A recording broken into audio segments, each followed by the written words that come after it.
know your name. Don't hide from me, 'cause I see all your pain. It's written in your eyes. You and I, we are one and the same.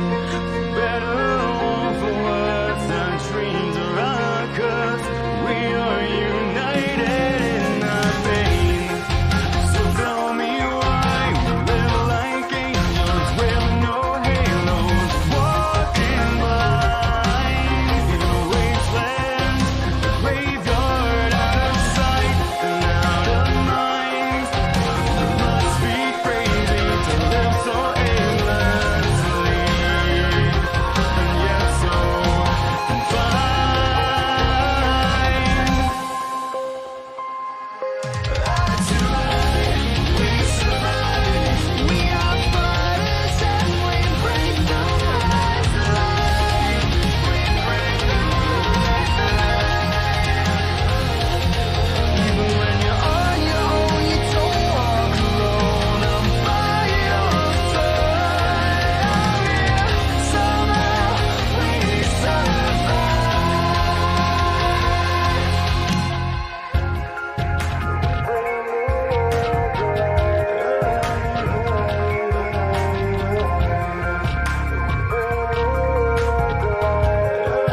I know your name. Don't hide from me, 'cause I see all your pain.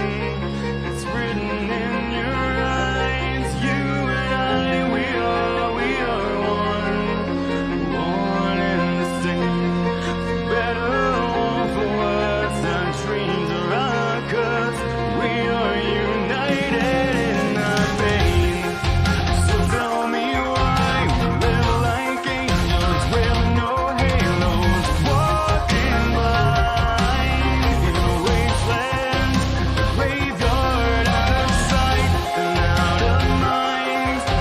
It must be crazy to live so aimlessly, and yet so confined.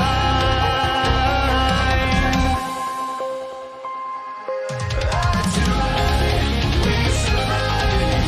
We are fighters and we break the lies alive. We break the lies alive. Even when you're on your own, you don't walk alone. I'm by your side. I'm here. Somehow we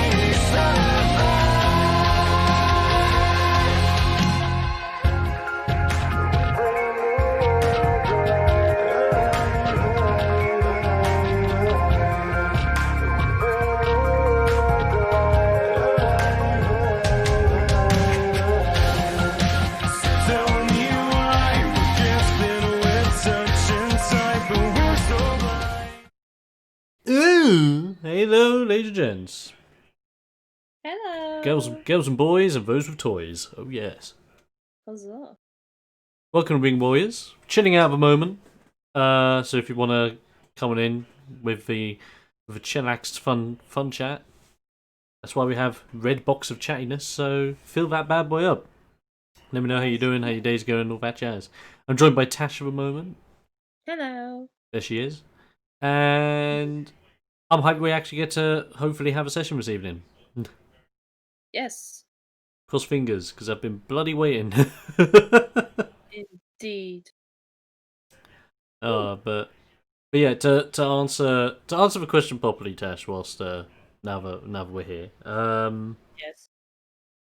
major announcement, a news update for people that may not know, and those who are not on the Discord server or are on the Discord server but clearly do not want to read the things that get posted there. Which, why? But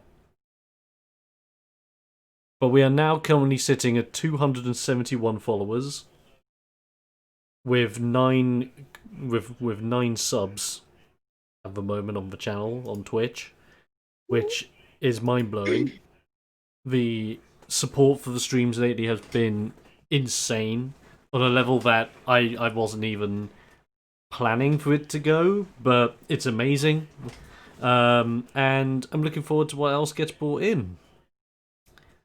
So as long as you guys are willing to keep supporting, I'll keep streaming. even then, I'm gonna keep streaming anyway, because streams. But yeah, I think that's like recent big announcement. Really, everything else has been good. Big plans, big plans. Um, oh yeah, if people are interested, by the way, and you're watching this live on Twitch, celebratory stream of hitting 270 will be tomorrow. A vote is up on the Discord server, so if you haven't voted yet, go over there, put your votes in. But you got quite a lot of options. If I actually had a look at the straw poll at the moment, so for those who don't know, the straw poll just has a bunch of games on it, and we've got TF2, we've got FTL, we've got Binding of Isaac, we've got Persona 4 Golden, we got Halo Master Chief Collection, both online and campaign modes, EDF, aka Earth Defense Force, Call of Duty, and Diablo 3, because they're just a bunch of the games I'm playing right now, so why the hell not?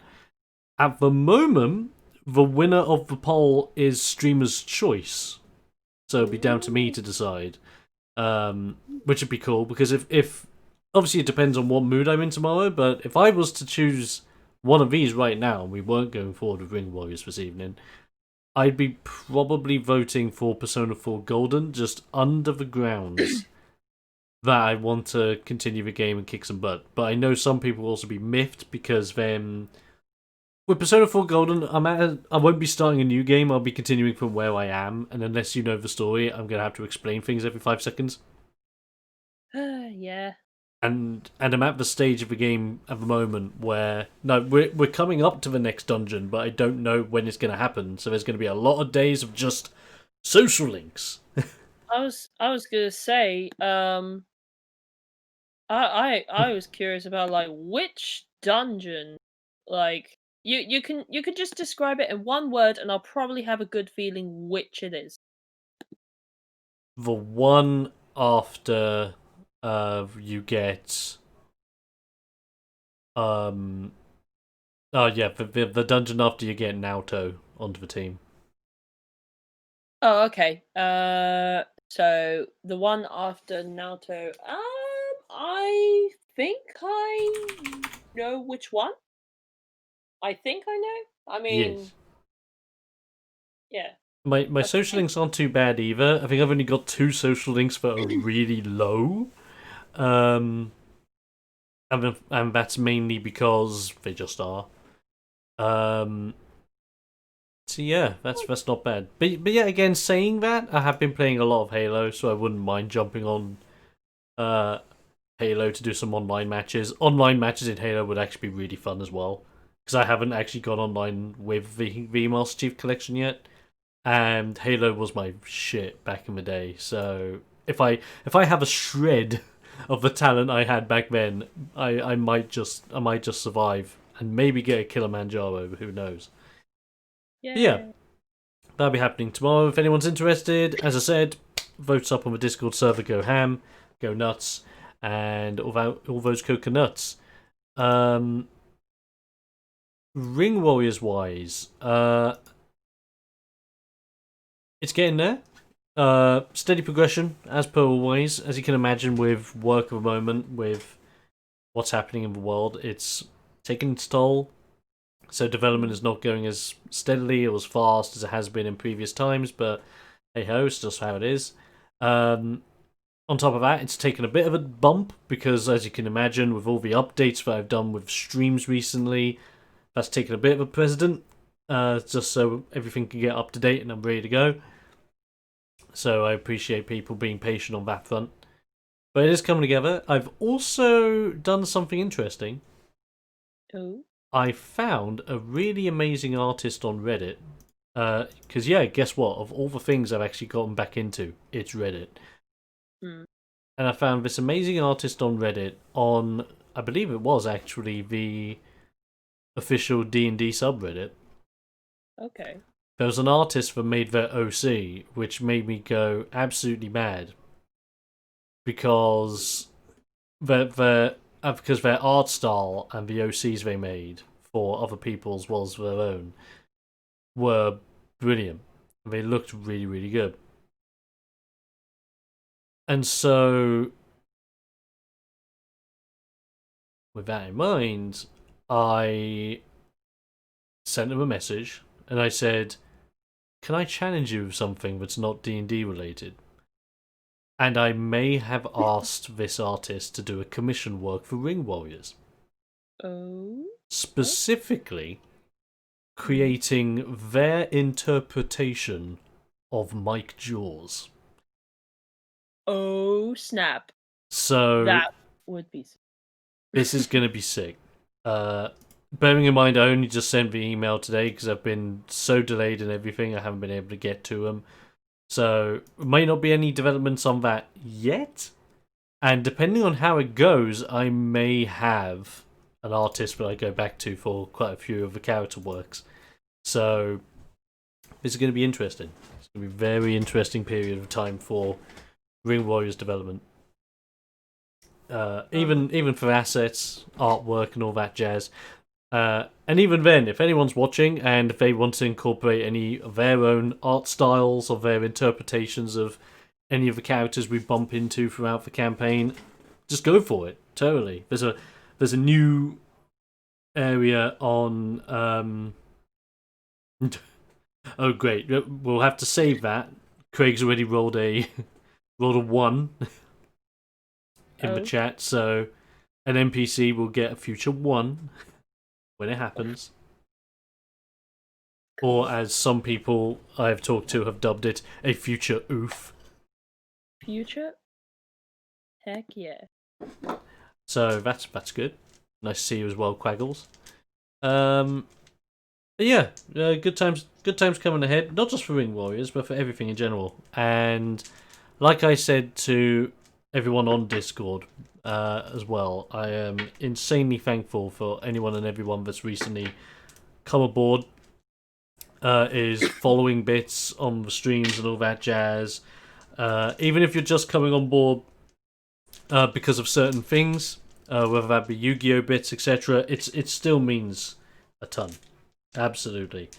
The fact that you guys take time out of your days to watch a crazy person play video games in a way that some people will say, "Oh, he sucks. Why is he popular?" Whilst you guys are obviously looking at me in some way and you're finding some form of entertainment, makes me a happy bunny. So, thank you very, very much. And with that in mind, the only other thing to add on to that is that if you are interested in joining the Discord and obviously voting on tomorrow's big celebratory stream, as well as even thinking if you wish to take part in a Yu-Gi-Oh tournament that I'm putting together, oh yes, known as the Gimmick Card Tournament, if you're interested or if you just want to chill out with people, because that's what we're all about. Bang! Discord server and chat. Go for it.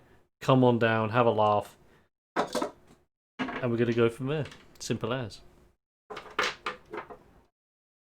And for all that time, I've now got my dice sorted, so I'm ready to go. Oh,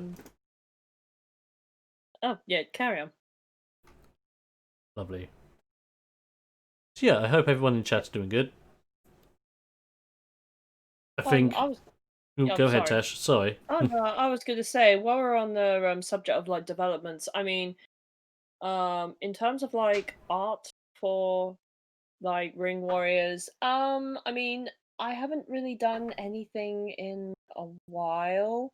However, I have been doing, not entirely sure whether people have heard, the 100 heads in 10 days challenge. Although for me, it's just going to be 100 heads because I totally failed to get it past get it like before the deadline.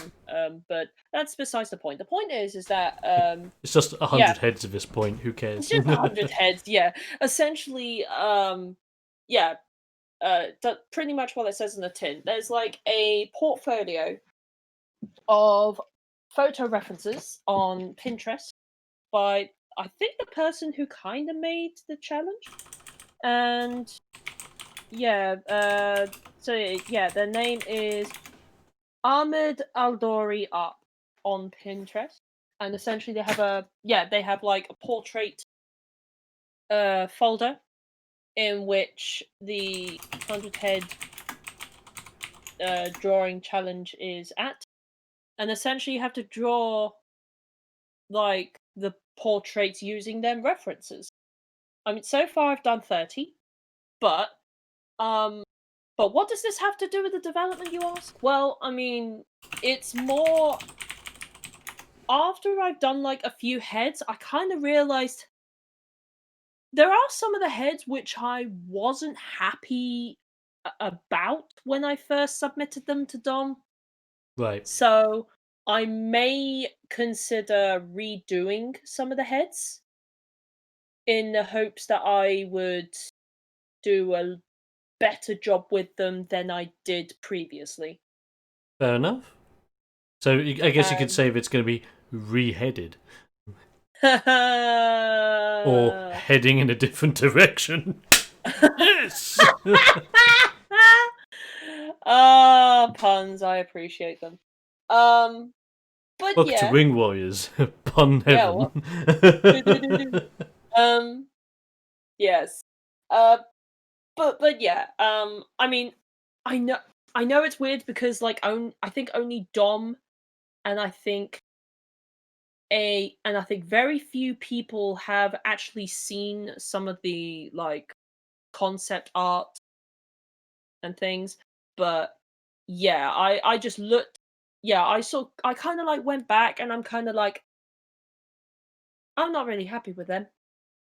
I'm actually going to yeah, I'm going to actually redraw them in such a way that A looks a lot better and B that I mean I myself feel more satisfied about than my previous attempts. But yeah, there we go. And that's how you learn as an artist, folks. You do stuff and then you look back on things and you learn things and you challenge yourself and then you redo it again and remind of yourself of all the mistakes that you've done in the past so you don't make them again. That's it. So there we go. Intelligent learning, everyone. Speaking of intelligent learning, hi, Foxy. Good evening. Lovely. And speaking of awesome stuff, the sheep. Another gifted sub from Craggles. This time actually going onto the lap of my amazing other half Heather. So yay! Thank you for yet another gift sub. Awesome. Oh, bless Getting a ton you, of these. Costa. Bloody hell. Yes. Like, you're now sitting on 7 gift subs. Jesus. Eat. Like, I mean, not that not that I'm like totally curious or anything. It's like you must have a lot of love and a lot of financial stuff It's either to that give. or he was just that desperate to get the sheep to trigger. Yeah, I mean, true. I mean, the sheep. The To be fair, sheep! yeah. It's the one follower alert everyone goes mad for because it's so random. Oh, baby, this again. The sheep! Sheep. Oh, bloody hell. Gift share rewards to 5 others in chat. Oh, lord. Jeez. It just gifted their tier 1 Wow. subs. Oh, my lord. Wow. Just... That- Teen Wolf gets a sub. Bloody hell. See, this is my life of a moment. Everyone's getting subs. You get a sub. You get a sub. Everybody gets a sub. I don't know about you guys. I want a foot long. Because Subway. Oh yeah, And, like, definitely. I don't know Yeah. about you guys, but if I want a sandwich, and if I'm paying for it, and if I have an option to make it a Yeah. foot long sandwich, you bet your bottom dollar I'm going to get that foot long. Heck yeah. Yeah. Like, Heck. whilst you're at it making that one sandwich, why don't you just make the other one? Even if I don't have it now, it's there for later. Or Yes. you could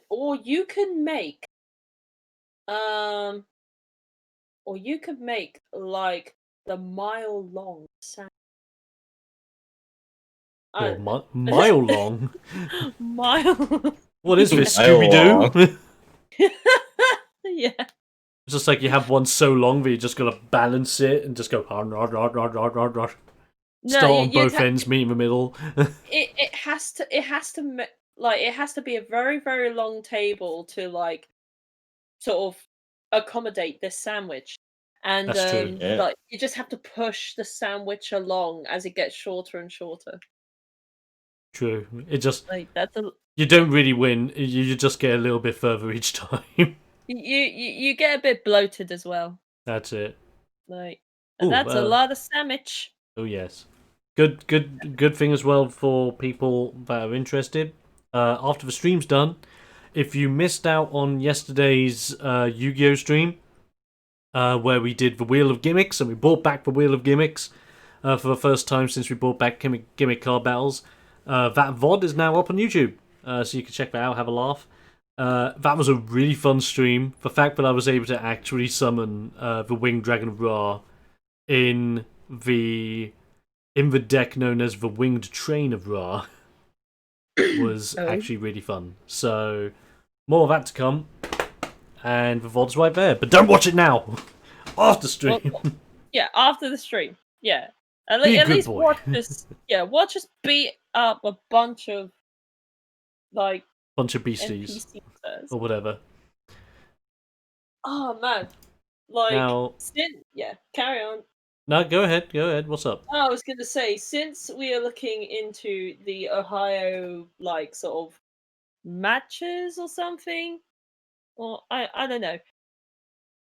I am kind of curious as to the well, I mean, I'm kind of curious, and I want to see whether anyone can kind of make a guess as to who everyone else is fighting in the matches, because we all know who Dr. Thaddeus the Dastardly is facing, based on previous episodes. But what about Erg and Liam and I want to say possibly Artemis? Oh, excuse me. We don't know. Depending on if Artemis gets written back in. Possibly. Which is totally dependent on Evie's availability, because at the moment, it's hard. Yeah. But yeah. It's chapter 7, episode 5. Is it? I want to say yes.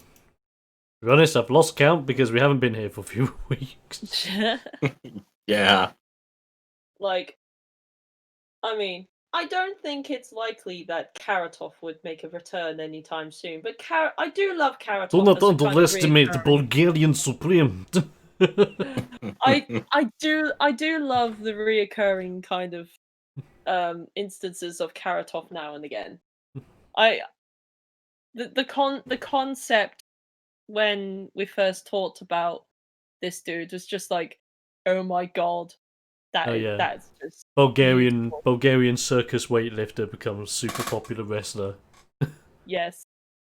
So who's a Love it. lion-haired Loplan?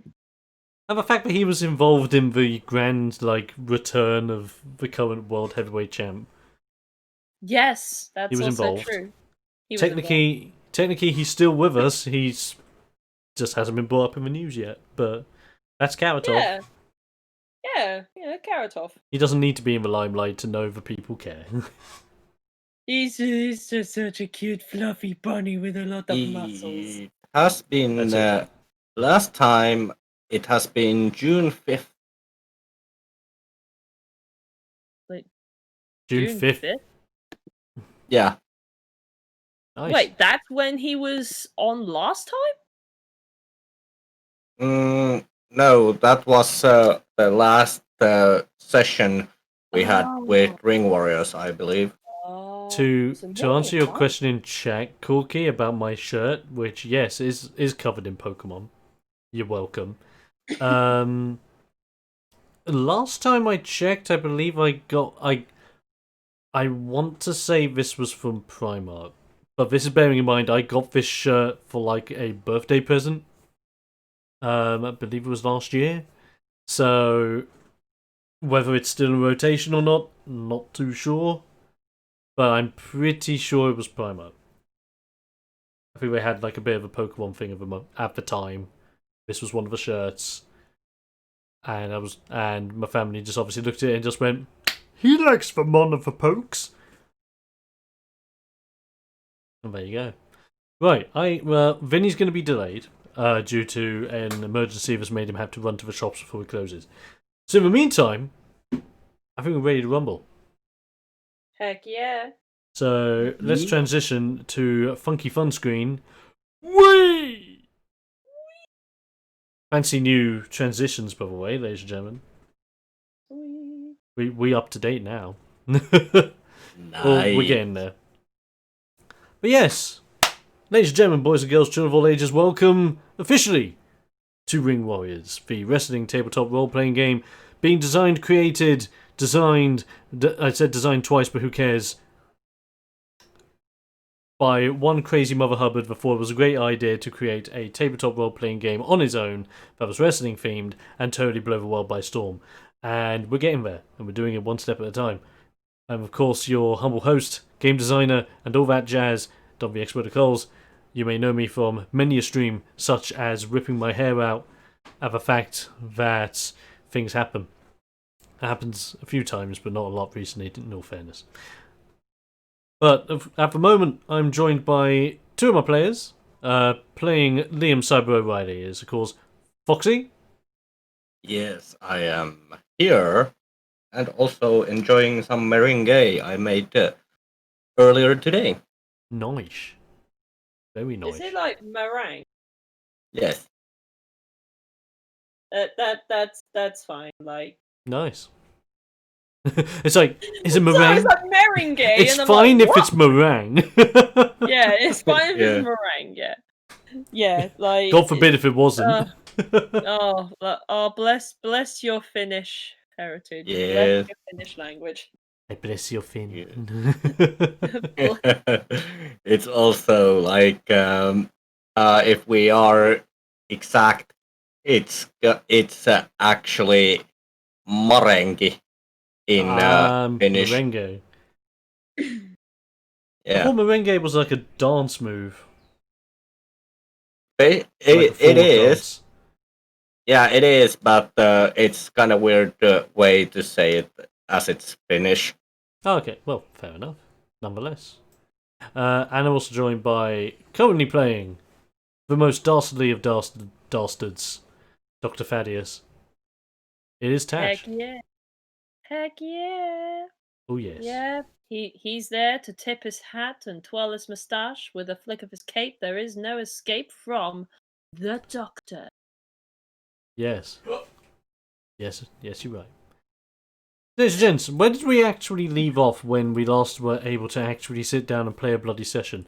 I have no fucking idea. Let's go. No, I'm joking. Of course Yeah, I. I was gonna say, like, I not that genuinely thought you didn't know.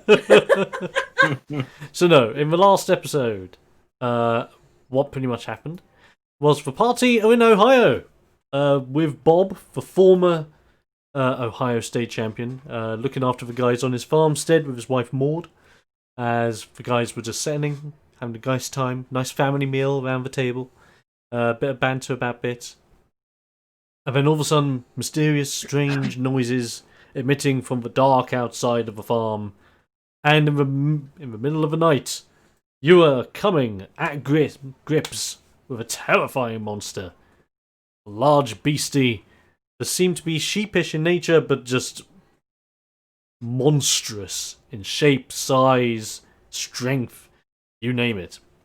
But with your joint skills, including Bob's amazing wrestling talents, wow, he did amazing last time, you were able to take the beast down, which was awesome.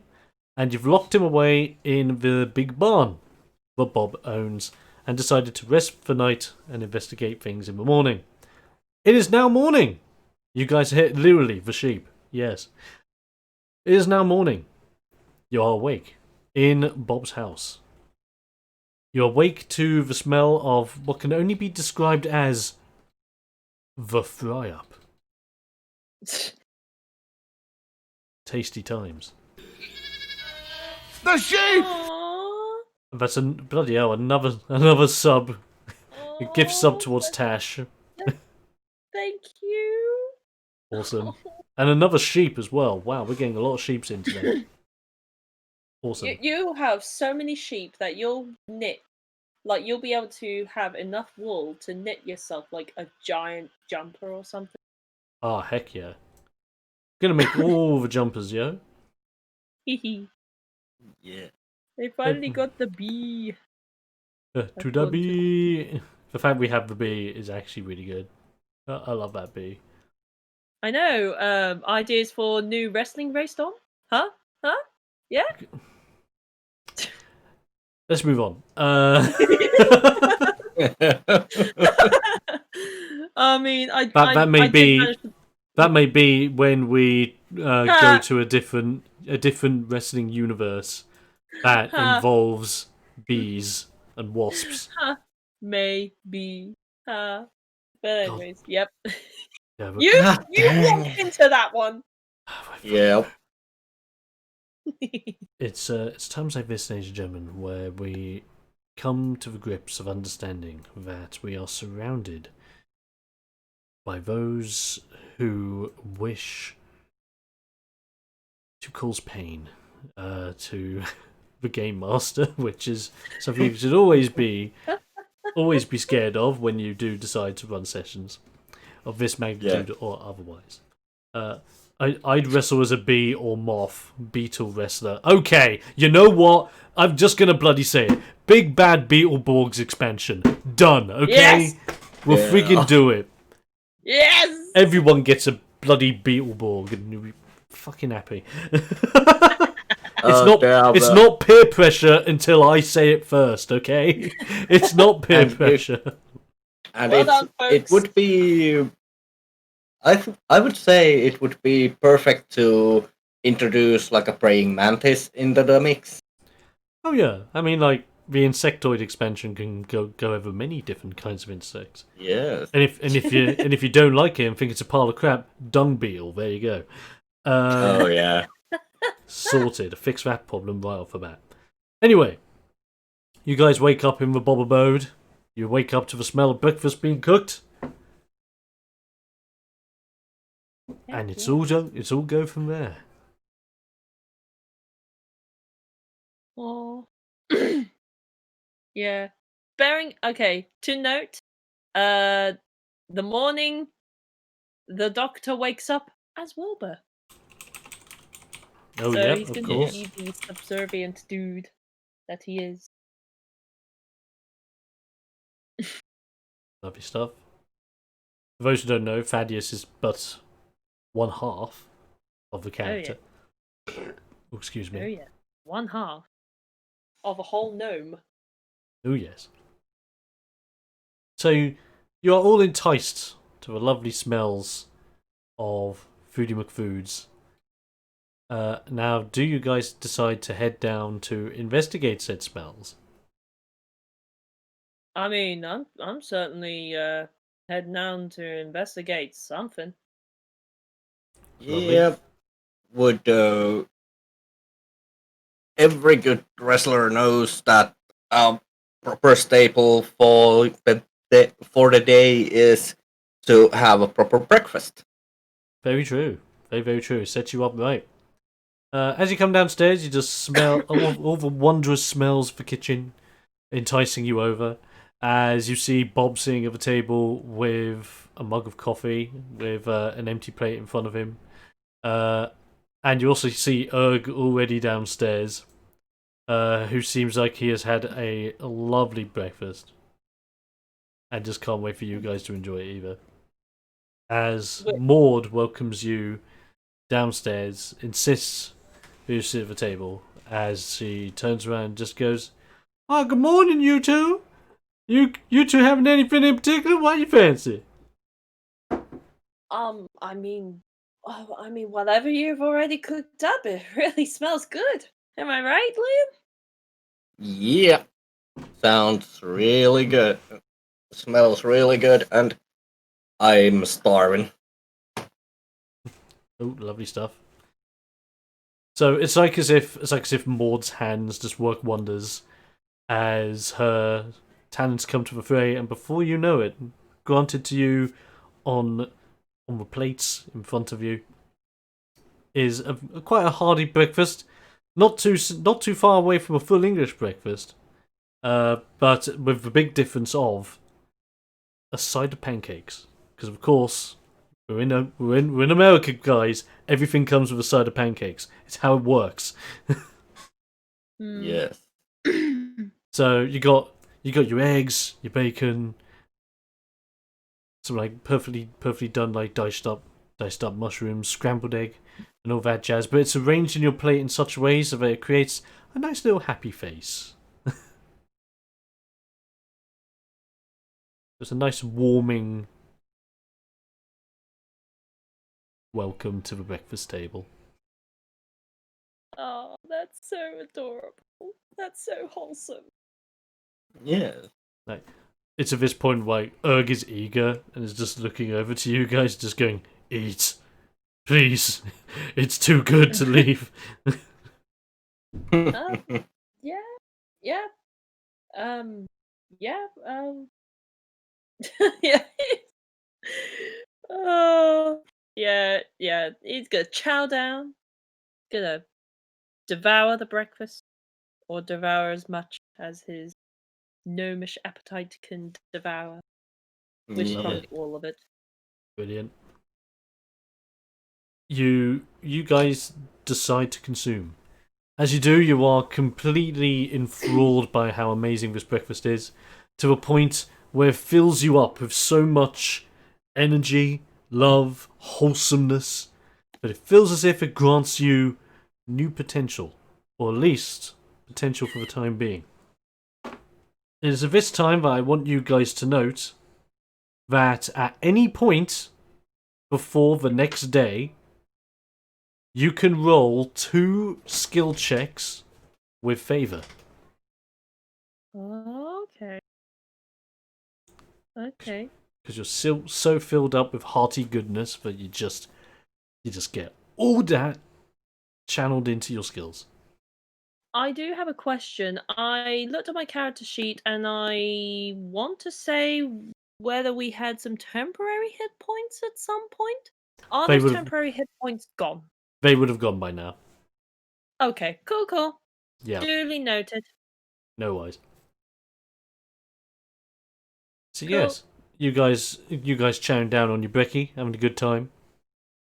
It's at this time when Bob looks over to you guys and just goes, "Okay, boys, when everybody's ready and you already had your hearty food, I think we better get this day on the road and see what's happening with that beastie boy we got locked up in the barn."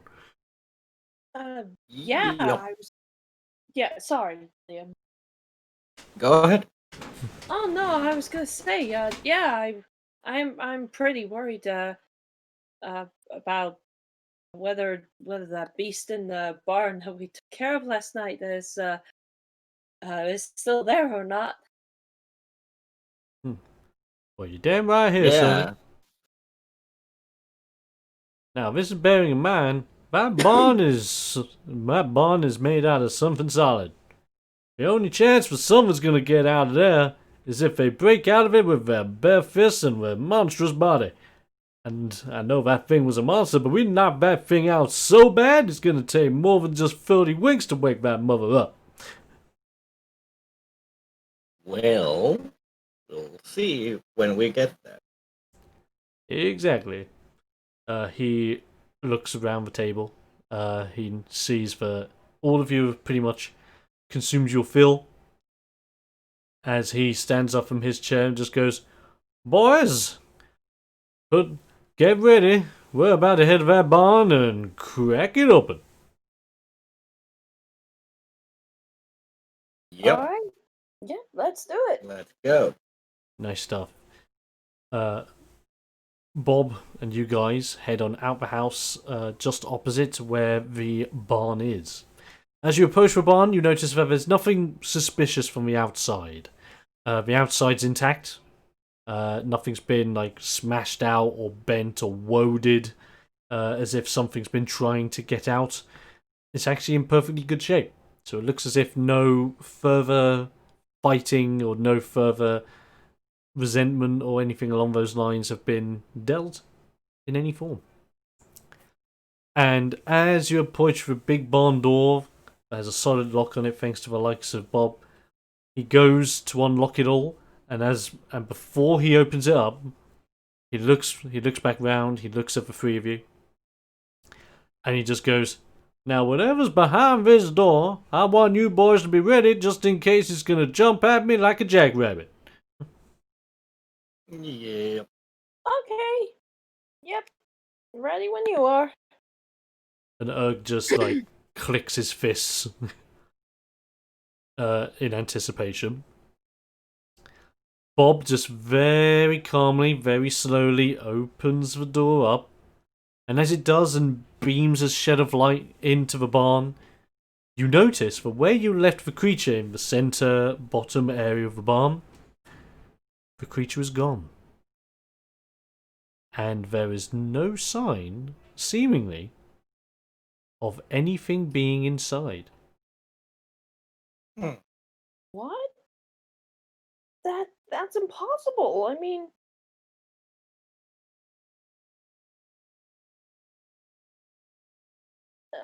like where could it possibly gone? Well, that's a good Oh. question, little fella. Liam looks around if seeing that is there anything out of ordinary. Yeah. Thaddeus, would you want to do that as well? Yeah, I can do a thing as well. So that will be Yeah, so I want you to guys do a d6 plus your smarts. See if you can find anything. So good. My odds is not that. So I'm actually gonna roll it with the lovely bonus because I rolled an 11. That's nearly a perfect hit. Ooh, done. I rolled a 15 with a perfect hit. No. Oh, lovely stuff. Okie doke. With all that in mind, you both did very good. I'm just actually going to check what Erg got. Bearing in mind, his smarts ain't that bad anymore, so he might be alright. No. Never mind. As soon as he got that stone. So, you all had a good look round. Erg has a look as well, but he doesn't seem to see anything pointing out to him. Neither does Bob. But you guys focus a little bit deeper, just looking around the place, where there's a bunch of haystacks and like a bunch of like piles of wood piled up next to each other, as like it's spare just in case. But you notice on the ground where the creature was, you do notice one small thing. There seems to be a rag left on the floor where it used to be.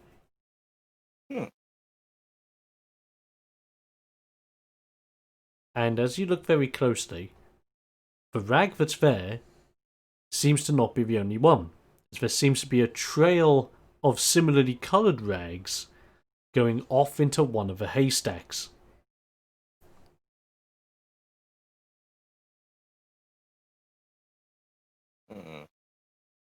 Okay. We should probably look into that.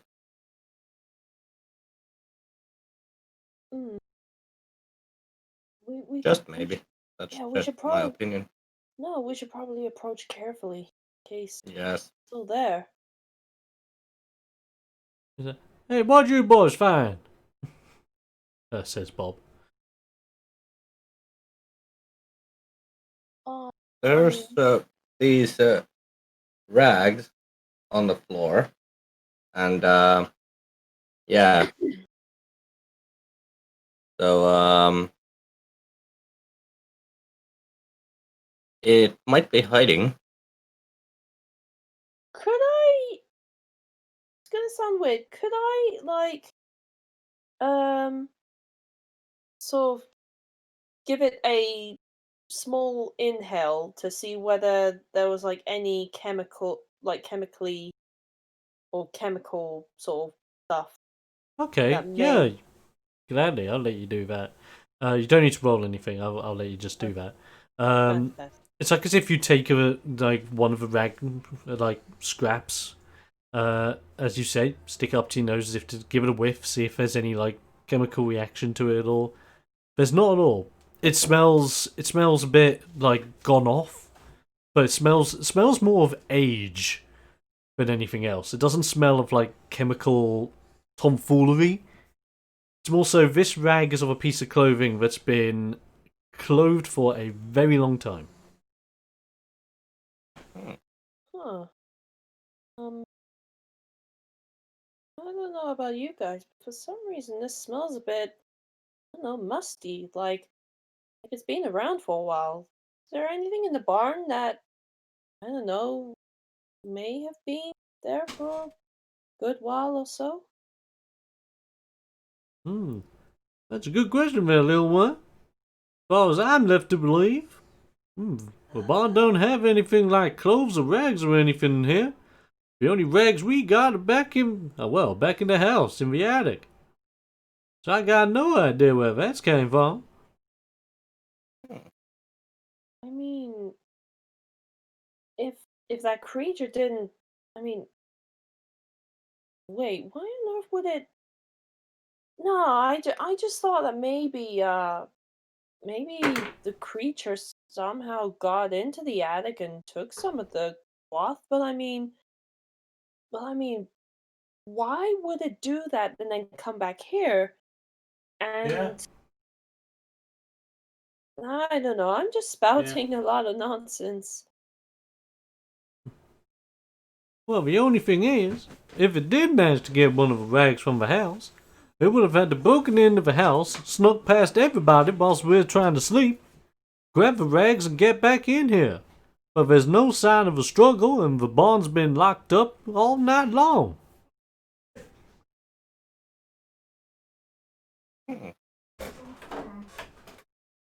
And thanks to Craig's instant NPC roll of one, because I was going to roll something there, but I'm using that as a way of going, ooh, oh no, this will happen. As you guys are pondering as to what the heck's happening, the haystack that seems to have like the trail of rags coming from it shakes. And it's quite an obvious shake that alerts all of you to exactly where it is. Mm. Liam readies himself for a fight. I guess Wilbur. I guess Wilbur stands in like the sort of basic stance, but it doesn't look as confident as when he is normally the doctor. I get you. Erg readies himself, just in case, ready for the dunk, if it needs to come to that. And Bob, after hearing the shake, he grabs a nearby pitchfork that is used to obviously tend to the haystacks, sticks it towards it, and just goes, "Okay, boys, on the count of three, I'm gonna give this stack a bit of a poke, and we're gonna see what's rustling in there." Mm-hmm. He just lines it up carefully, approaching very slowly as if not to startle whatever may lay within. And then he just points out one of his hands, just forming 1, 2, 3 with the finger signals. And not a sharp poke as if it's like a fast, quick stab in there, but like a very slow insert poke into the haystack. And as it does, he hits something and you see him react to the hit. And you just hear, "Ow."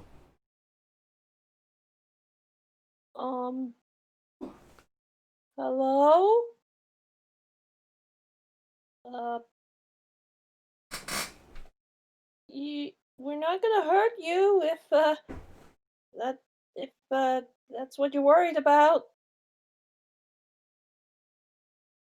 And then, and by hearing that, the haystack rustles around a little bit more as you see someone emerge.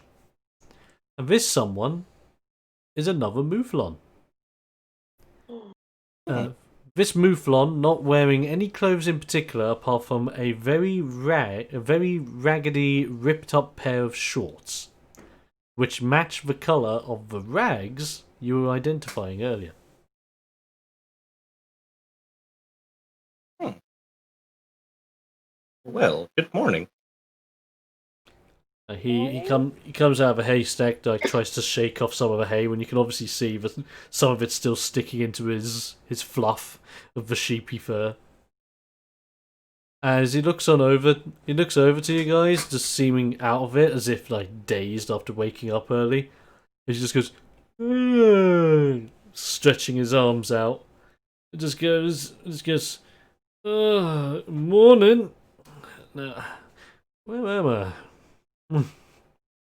Mm, you're in a barn where we locked up some sort of a aggressive whatever being there might have been, and now we don't find that being here, but we instead of find you here. Can you tell us when you got here? Well, I don't quite remember when I got here, but wait a minute. You said you put a like a strange beast in here. Yes. Was he about yay high, really monstrous? Like he kind of like screams like a deformed sheep, and yet has some Yeah. insane power about him. Yeah. Yeah. Yeah, we kind of come across that sort of being, yeah.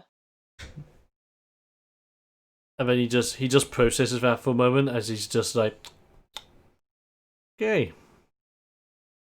And then he just like dives. He dives to the ground, just groveling with his hands out, just going, "Oh God, I'm so sorry, God. Um, Just don't hurt me, please." um, I mean, uh, I mean, I mean, from the looks of things, you don't seem like the sort of person who would try to hurt people, but I mean, we do have a lot of questions uh, if we're thinking what we're all thinking here, such Uh, as, oh, go ahead. No, keep going. such as how did it happen? When? Yeah. It's like as if this Mouflon like goes from that groveling position to then just scurrying about on the floor, scurrying up to you, and then just crawling up your body and grabbing you by like the collar area, just going, "You don't know, man. There's just so much, and it happens so fast, and every night it does it to me. Every moon shining into my eyes, turning into this crazy." And then all of a sudden, you just see Bob smack the crap out of this guy, smacking him onto the ground, just smacking him onto the floor, as he just looks at him, just going, God damn it, boy, you gotta snap out of it. One more move like that, and I'm gonna hit you twice as hard. Or God forbid, I'm gonna get my rock fellow over here to suplex you back down onto the ground. Maybe we don't need to do that. I mean, we don't even know his name. So the Mouflon that got knocked down sticks a hand out and raises himself back up properly. A little bit heavy in breathing, but looks towards you guys and just goes, "No, I needed that. Thank you. I'm sorry. I haven't had interactions with other people in a very long time. Oh, it's been a long time." Well, maybe it'll help if you told us your name, and maybe you can explain uh like what happened and how long ago. Uh, is a long time, like you mentioned. Well, I don't really go by my name anymore because, well, I haven't exactly interacted with people in quite a long time. But the last time I checked, the last recall that I know of my name is that my name's Todd. Oh, well, I mean, it's a pleasure to meet you, Todd. At this moment in time, you notice that Bob seems very reluctant. Reluctant to. As Bob is looking at this very, well, obviously very distraught but confusing specimen of a Mouflon. And just looks at him and just goes, "Hey, now that's a little bit weird. You have the same name as my son, the one I lost quite a while ago." Wait, I thought the son that you lost was called Ricky. Well, you see, I actually had two sons. Ricky was one of my boys, but he was in a very tragic accident, and sadly we lost him for good. But Todd, well, I haven't brought him up in a long time, because you see, Maud's not the mother of Todd. It's a long story, but the main gist was when I was out on the road and doing my big champion lifestyle, let's just say it got the better of me every once in a while. And when it gets the better of you, you end up doing things that later in life you regret. And in my time, I ended up having a relationship with another girl before I met my wife there. It was good. It was good at the time, but I knew that it wasn't gonna last. But I haven't. Last time I heard, I got letters consistently from that person saying that she was pregnant, gave birth to a little boy, and called that boy Todd. I've never even seen the boy. And last time I checked, at least from what I heard, Todd had gone missing years ago. There ain't no way this boy over here's got anything to do with my illegitimate son. I mean, How can you be so sure? Well, I mean, for one, when I had that relationship with that lady, she lives all the way back in Florida. How in the hell is a boy supposed to get from Florida all the way over to Ohio? Especially when he was lost when he was, what, the age of 5? well, I mean, Yeah, carry on. he could have, as he's been missing for that long time. He could have maybe even walked here with the time frame. I mean, maybe we should ask Todd like what he knows or maybe remembers. Yeah, So Mr. Todd, sir, uh, I mean, I mean, oh, I know this is gonna sound like really personal because of things that we just heard, but I mean, uh, I mean, just, I mean, where do you begin? With, I suppose you should start from the beginning and kind of tell us your story. I mean, like, where were you before you arrived here, and what do you know about this whole thing? So Todd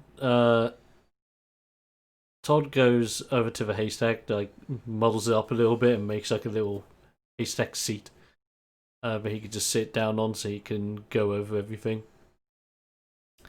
And he tells you guys of as much of his life story as he remembers. He doesn't know how long he's been in Ohio for. But he tells you that as far as he knows, every time he seems to wake up, as he calls it, he wakes up in a different place. But he doesn't know where that place is, what state it is, whether it's a town, city, village, you name it. All he knows is that when the night falls, and when his eyes lock onto the moon, he suddenly loses his recollection of what happens that evening and wakes up somewhere completely different. And as far as he knows, this has been happening to him ever since he was the age of 10. And as he's looking at you guys now, he is the age of 20. This has been happening over 10 years. Yeah. But it has been. It's a bit of a crazy time. I mean, I can't really explain it.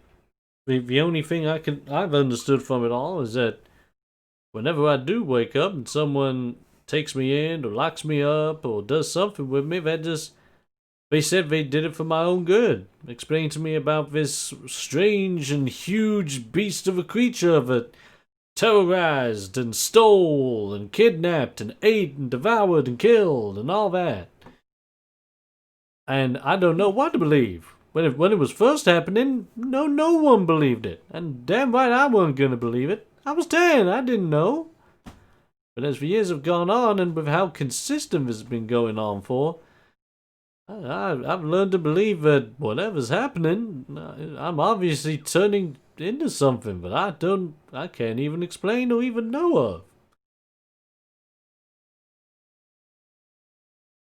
I mean, this may sound like a really crazy idea, and I mean, it's probably a crazy idea, but the only surefire way to know that this guy is or not your son, Bob, is, I don't know, to get like a, I don't know, paternity test, kind of, like they do on them, like chat shows where families kind of argue about who's the father of this kid, and then they reveal everything. And I mean, not that we should put it on TV or anything. No, we just like get you both tested, and maybe, we don't know.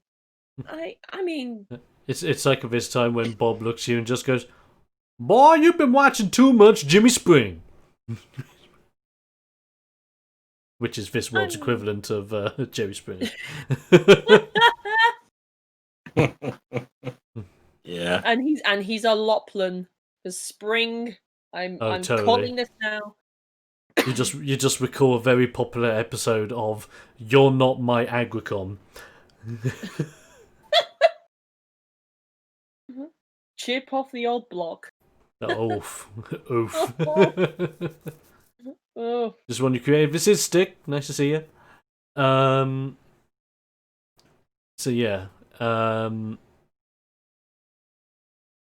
With this being said, and with that being said as well, Bob looks at you and just going, "As much as you're saying that, though, little buddy, you got yourself a point.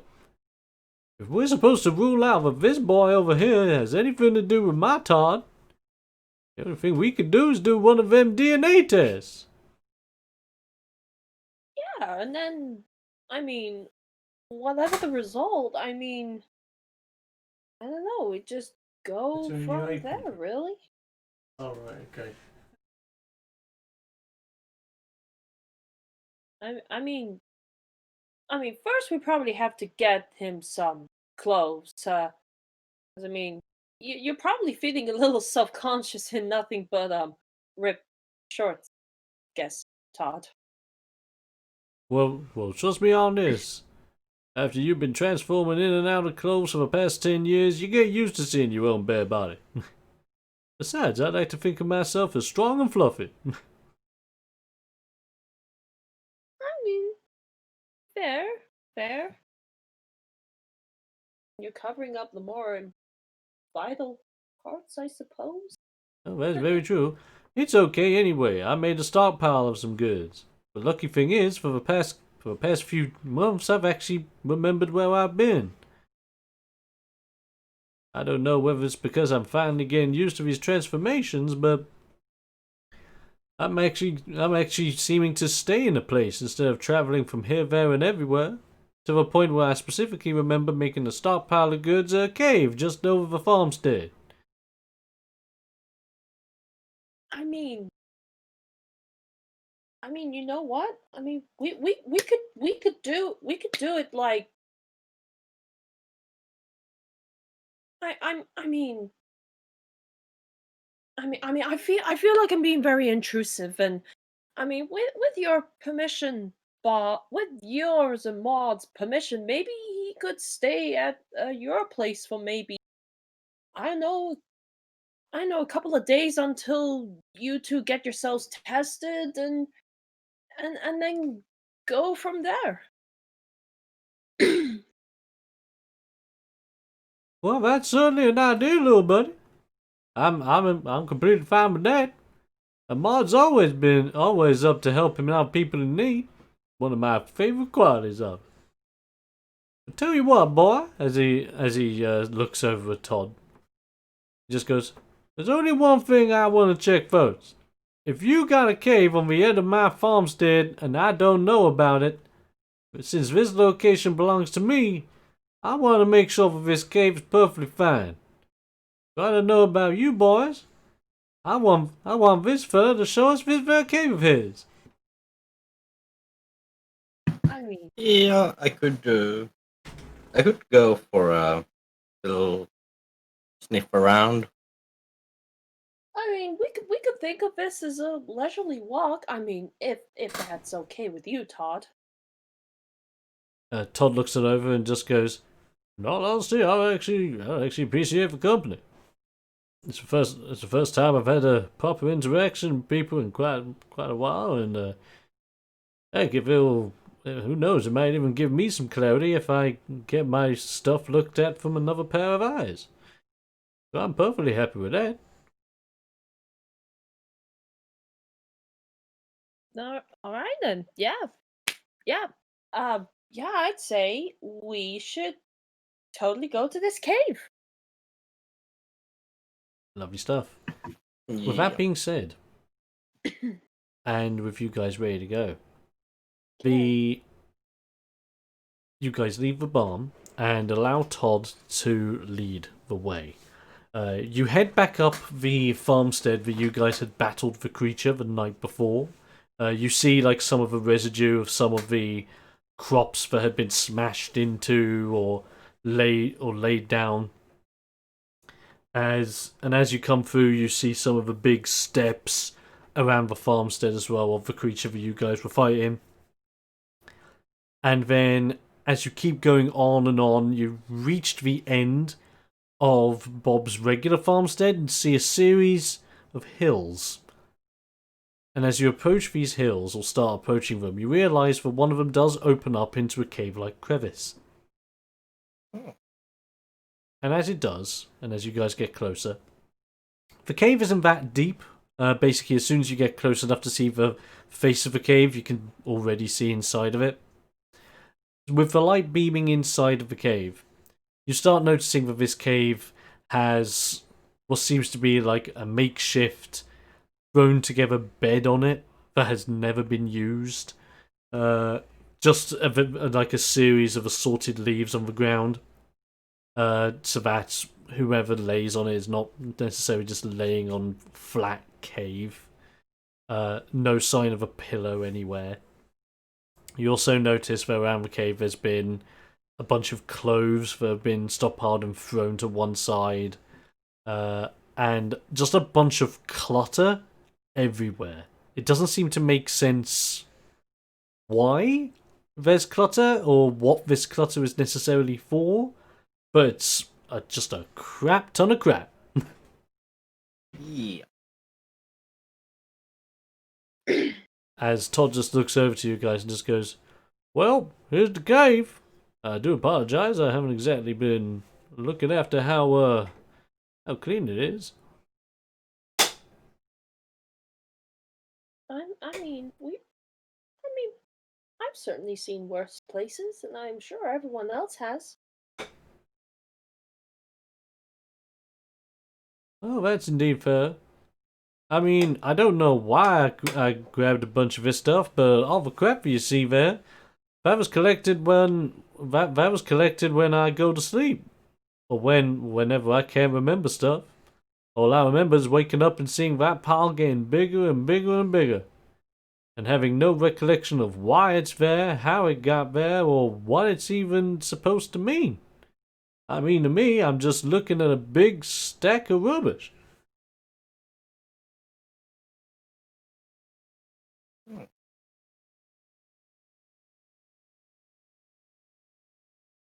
Okay, I mean,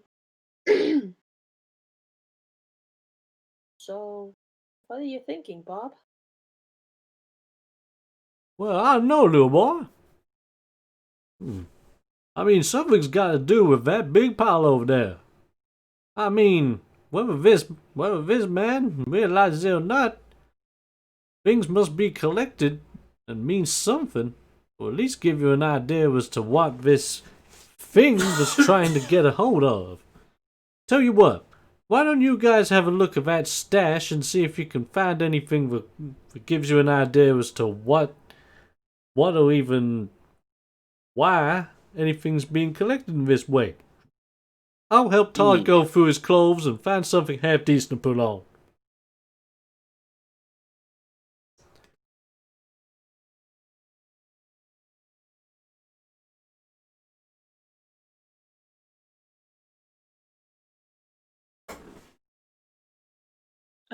Yeah, sorry, what was that last part?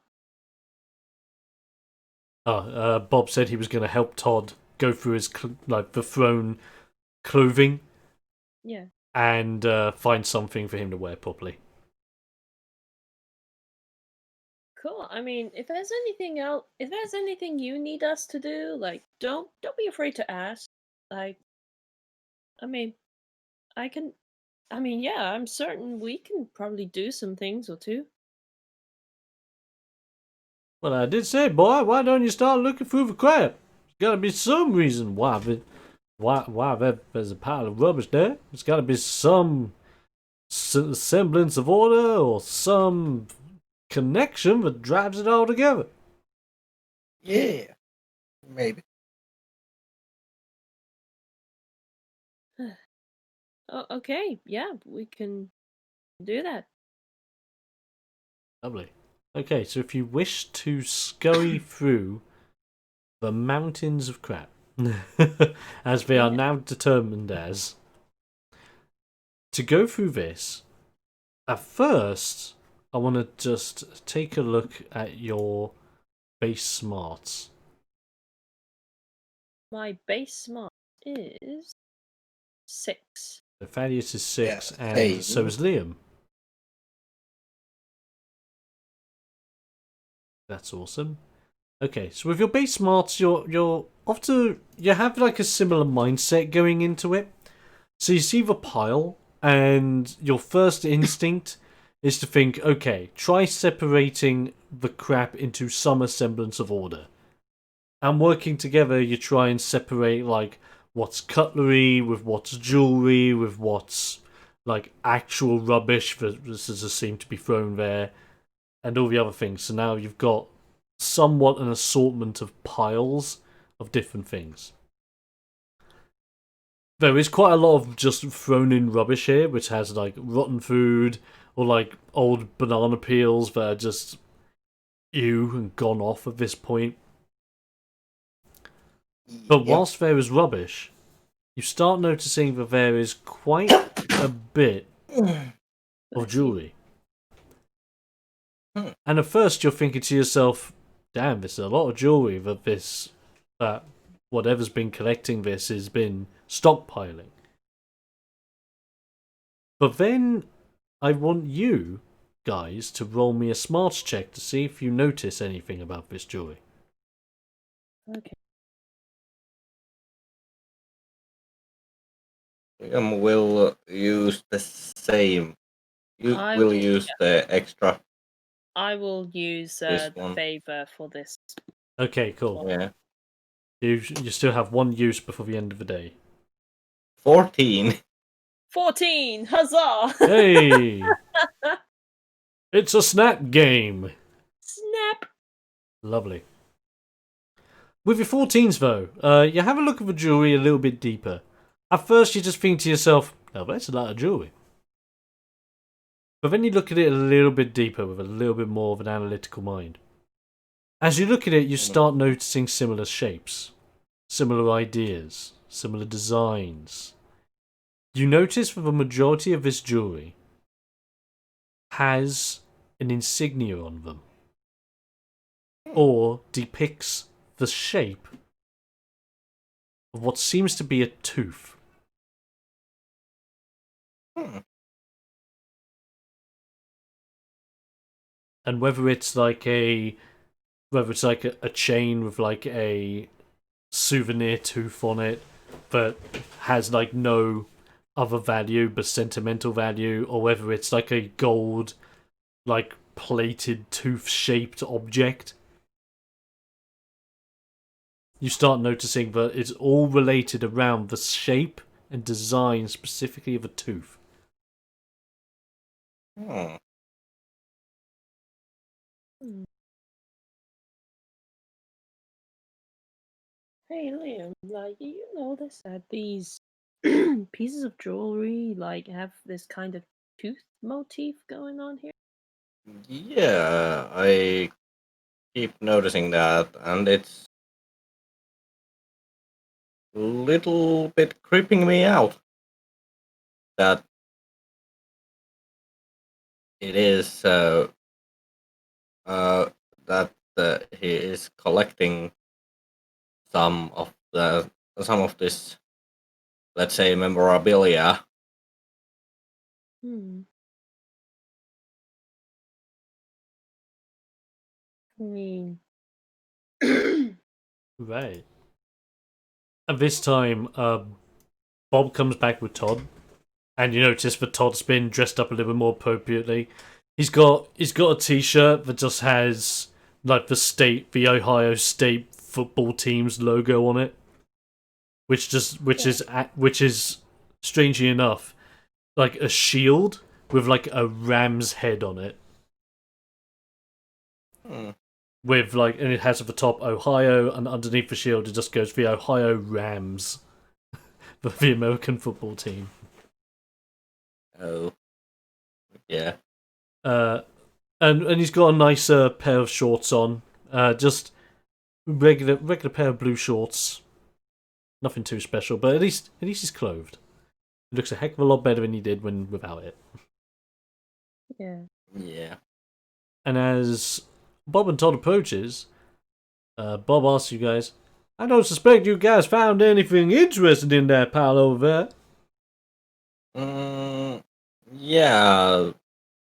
Um, Todd, do you have any idea why there would be so much something to do with teeth? Did you just say teeth? Yeah. Hmm. Just let me think about that for a moment. I don't know. Now, why, oh, why would there be a specific theme around teeth? And then it's like all of a sudden, as soon as he was about to say it, he has this rush of pain going into his head as he suddenly kneels in this cave, holding his head in pain, as if he's remembering something so powerful that it's genuinely causing his head to ache. Hmm. Um, oh, are you alright, Mr. Todd, sir? Um, uh, do you need us to, like, get you someone, or? I'm I'm good.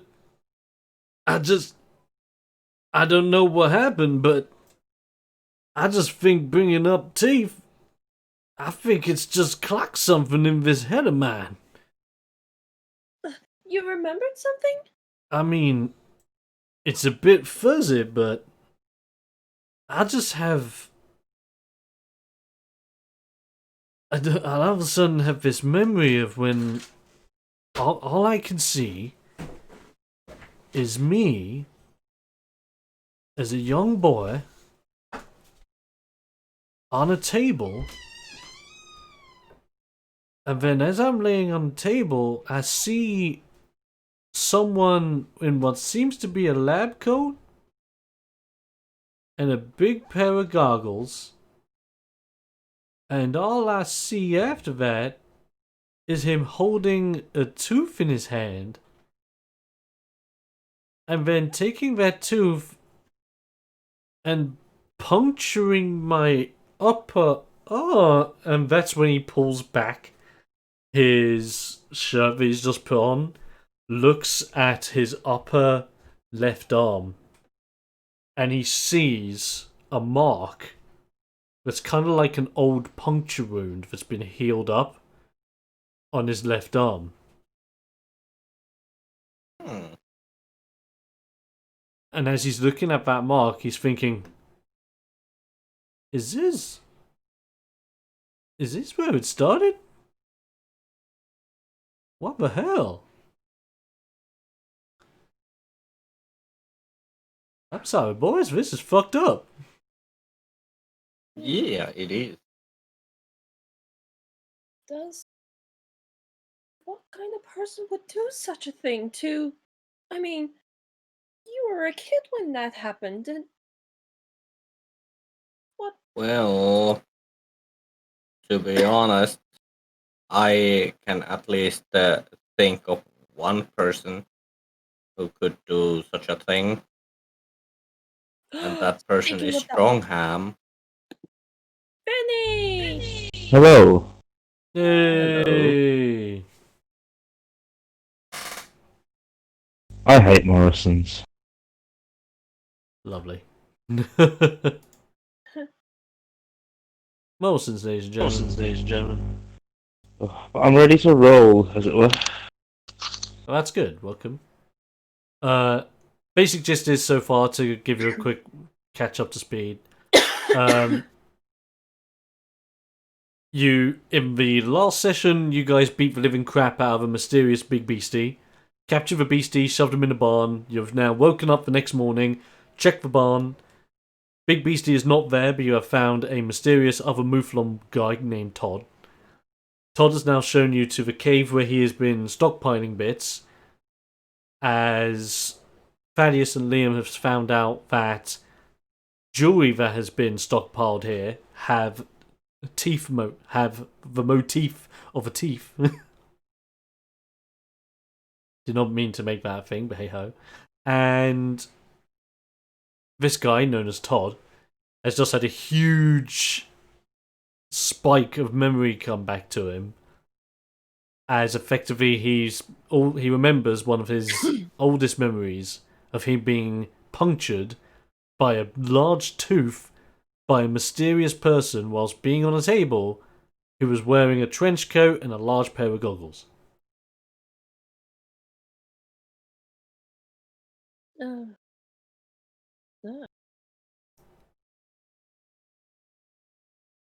I think... And so, with that, Bob just looks on over to Liam because you specifically uttered the word Strongham as soon as you heard the idea of man in a trench coat. Yep. Strongham? Yeah, so I think you cut off a moment before I finished my bits. So basically,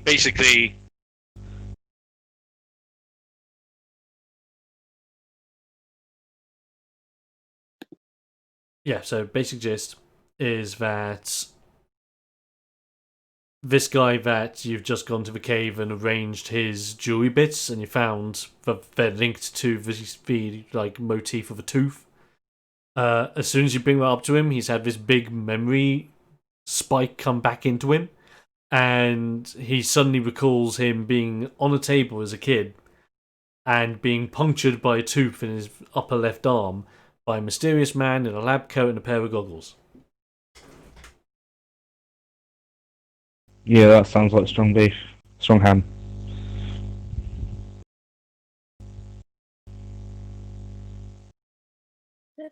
I mean, I'm not quite sure who the Strongham guy is. Like, sounds like a really bad person from your reaction. The best way to put it, he's... Well, he is one of the sources of evil in this world. he took our friend and did some horrific experiments on him. Machines, people, unnerving, like Terminator.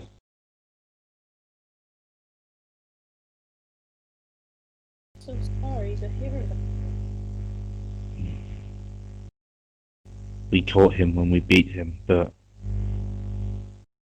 You've been doing a lot of shady stuff for you guys along. Yeah. you could say that.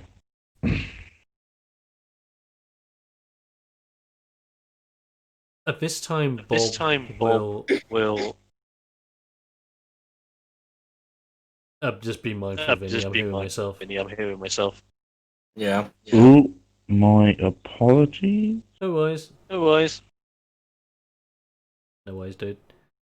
So, at this time, when Bob overhears for you guys to talk about Strongham, he looks over to you and just goes, "Well, all I know about that Strongham fella is what Sean informed me about what happened when you guys approached him. Bloody terrible what happened with that young boy that you guys saved. But damn, that man was crazy. But he mostly specialized in cybernetics and robotics. I don't know a single thing about Strongham, but I didn't see anything in the report about him experimenting with teeth." Yeah. He's a mad scientist. Not unexpected, really, is it? Yeah, it's not that unexpected, yeah. And then you notice Todd at this time, he's kind of like infatuated with this whole idea of he would collect jewelry in the shape of teeth, or with like a tooth motif. But yeah, trying to say that is actually really hard. Tooth my teeth, tooth my teeth, tooth my teeth. Yeah, that's not easy. Yeah. Luckily, I'm not drunk yet. So he seems to be infatuated with all this like tooth jewelry, and as he's looking through it, he seems to like pick up some of the items and just really like looking at it as if to think, is it a tooth like this? Is it a tooth like this? Because he's now enthralled with this idea of maybe if that single word triggered something, maybe finding a tooth with the possible size and shape that is linked to his arm could trigger another thing to help him remember even more. That's a possibility, yeah. So you just see him on the ground at this point. He's just going through all these different bits, and none of them just seem to be doing it for him. As he just looks back and goes, "Oh, how strange. I guess it was just the word that came with a memory. I guess there's nothing else there that's really doing it. Wait a minute. What's that thing over there?" You have a look at like the pile of rubbish that you guys had accumulated, because it was a pile of jewelry mixed in with a bunch of actual trash that didn't seem to meld whatsoever. Especially since most of it just seemed to be like old, moldy, stinky, and ugh. And he just starts going through that pile, and you guys are kind of looking at yourselves thinking, why go through the trash? And as he goes through the trash, he finds something interesting. He finds what seems to be an actual tooth. An incisor sort of shape of a tooth. He's looking at it very closely, and he stands up with it in his hands. And as he looks at it, he seems puzzled. And he thinks to himself, I don't know why, but this feels very familiar. Obviously not the size of a thing, but the shape of it seems so familiar.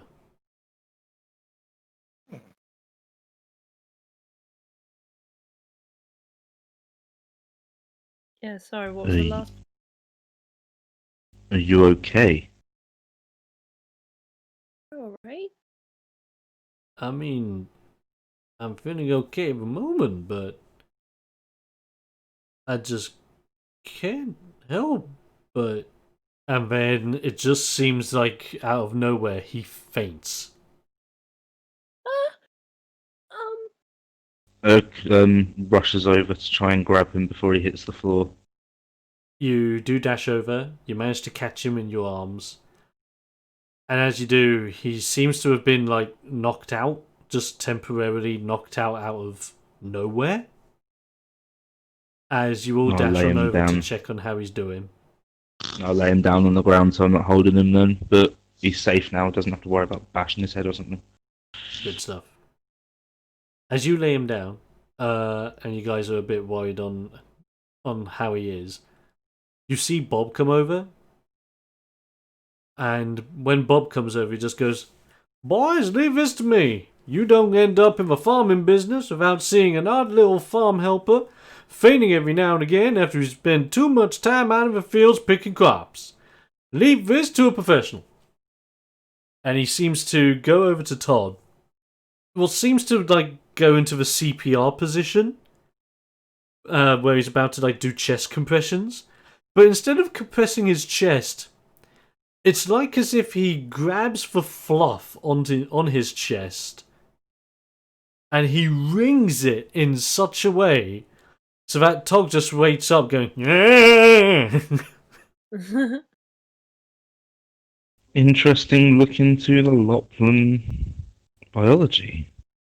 Or Yes. Lupulon biology. Yeah, Oh, what yeah. you talking about, Sorry. boy? Sorry, I get my races confused. My apologies. Hey, don't you worry about things. Last time I checked, I'm fluffier than any Lupulon got. All those furry little bunny boys got, they got the fluffy tails and that's it. If you ain't standing their booty, they ain't got nothing.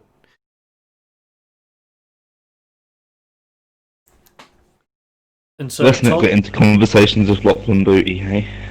very true. You don't Yeah. don't want any of that. Definitely not. Stop it. Stop it. I'm looking at you, Reddit. Loplan booty t-shirts available at sharkonrobot.com. There you go. Coming soon.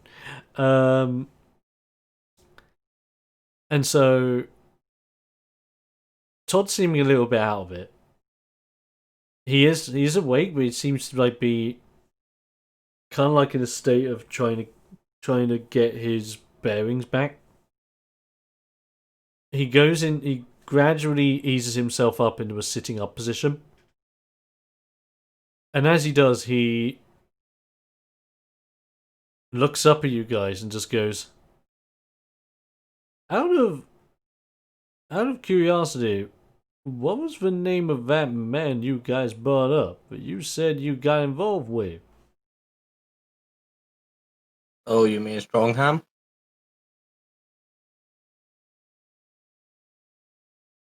I remember that name.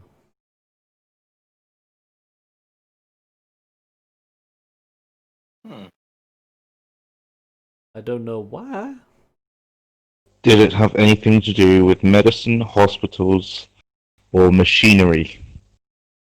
Well, bear with me one moment.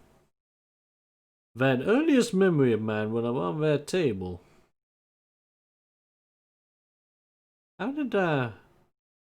Wait a minute. I know how I ended up on that table. I was taken to a hospital by my mama. She was worried that I had some kind of cough or cold or something. I remember it being flu season. A lot of sneezing, a lot of coughing. And I was taken to hospital because there was no, like, local doctor or anything. And then before you know it, I'm being looked at by this doctor guy in the lab coat, telling me everything's gonna be fine. He asks for my mother to sign away a piece of paper. I'm taken by the doctor to this room that has all this fancy stuff in it. And I was asked to lay on this table, and then he took my arms and shackled them and... Oh my god. Did my mother... Did my mother sign me away to a mad scientist? At this point, just puts his hand on his shoulder immediately. And it's like, it's okay. You're gonna be okay.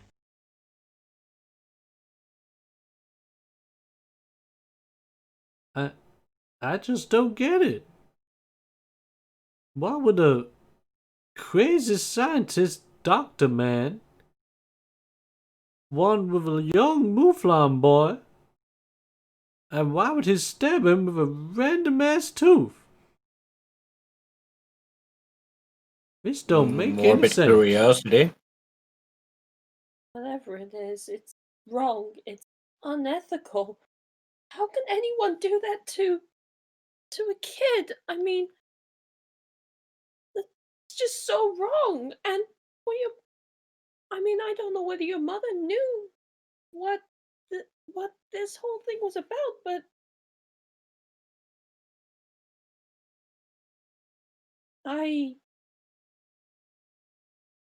this is so messed up.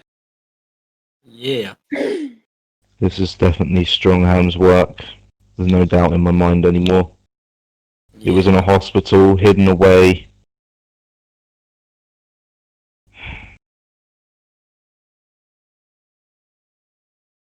Even though we got him, his past still haunts us. Oh, I want to go there. I want to find him again. And I want to give him a good punch in the mouth for every person he's hurt. Now, at this time, I want to ask you guys to roll me another smarts check for just one moment. Okay.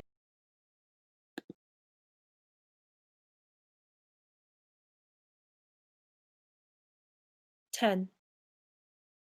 8. Hopefully Zarkon didn't miss his chance. Oh, delay of the session's already started, I'm afraid. I got a 6, so 9. Oh, very nice. So what did... Okay, so we've got 9 there. Sorry, Tash and Liam, what did you guys get again? 8. I got a 10. 8 and 10. Oh, you all actually did really good. That's actually really good.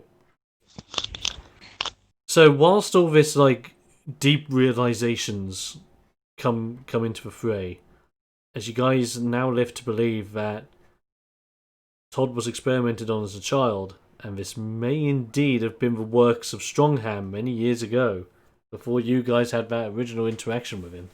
Or should I say, before Liam and Erg had an interaction with him. Yeah. You notice something that has only become apparent now when you see Todd sitting down, coming to realization of all this. You notice that as Todd is leaning forward while sitting down, there is a chain on the, just like a small silver chain on the back of Todd's neck, with something looped around his neck going into his fluff in the front of his body. Mm-hmm.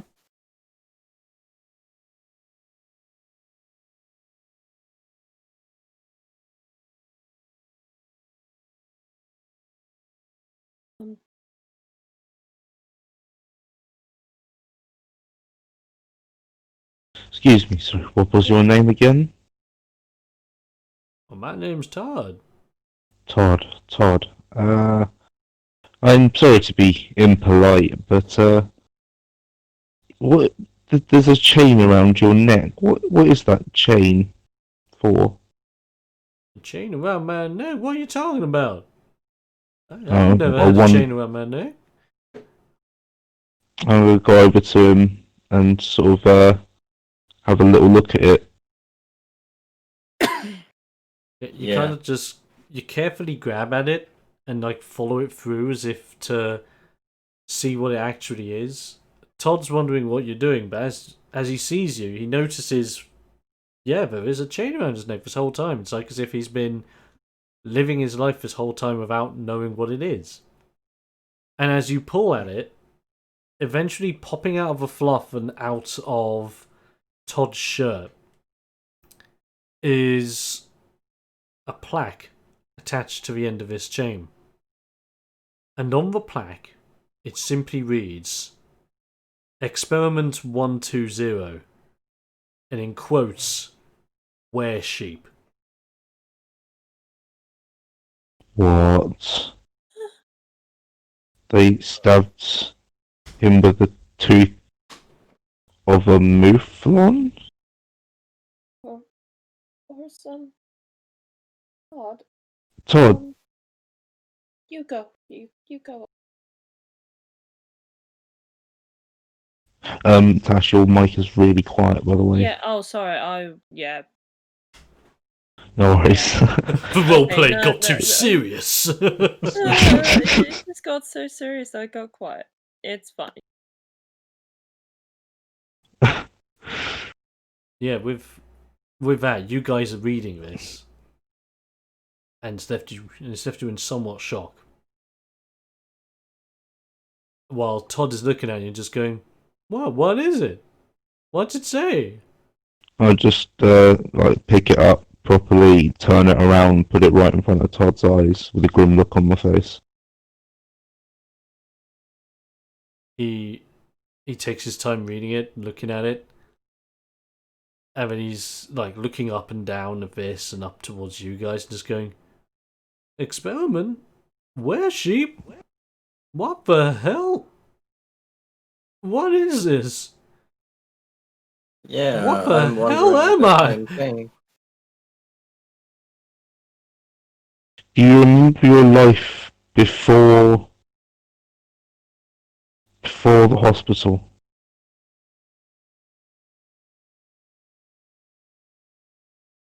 I'm trying, but why doesn't my memory go any further than that? I don't get it. With that, I go in immediately and just give him a like, proper hug. And it's like just assure him, don't worry, we'll find a way to get your memories back. We've done worse. Yeah. So, throughout this time, Bob's been listening to everything that you guys have been saying, having a little pondering session to himself. And as he ponders, he looks on over and he asks Todd, Boy, I only got one question for you now. And this is fully dependent on that memory of yours, cause I know it ain't shining bright right now. All I gotta know is this. Your mama. Now, in order to give birth to yourself, she must have been a mouflon herself, am I right? Todd just doesn't say anything, but does nod his head. Now, this mother of yours, you might not remember anything specific about her, but all I gotta ask is this. Do you remember the smell of daffodils? It sounds a bit strange and out of the ordinary, but trust me, I just need to clarify. Seems as if Todd has a moment to himself. Tries to sit back into that memory that he's quickly starting to regret remembering. But as he remembers it, and he remembers entering the hospital with his mum, and entering that room with who he thought was a doctor, and his mum signing a piece of paper, he does distinctly remember the smell of daffodils. Well, Bob that's at this quite time picks up Todd and seems to just hold him quite aggressively by the collar line as he's just giving Todd like a terrifying stare a stare that you guys have not even seen Bob go into before. As if something's just clicked in him. And Bob's looking at Todd. And quickly, this grasp of aggression is quickly changed into a embrace of pure love. As he's bursting into tears in front of your eyes, shouting, "This boy's my son!"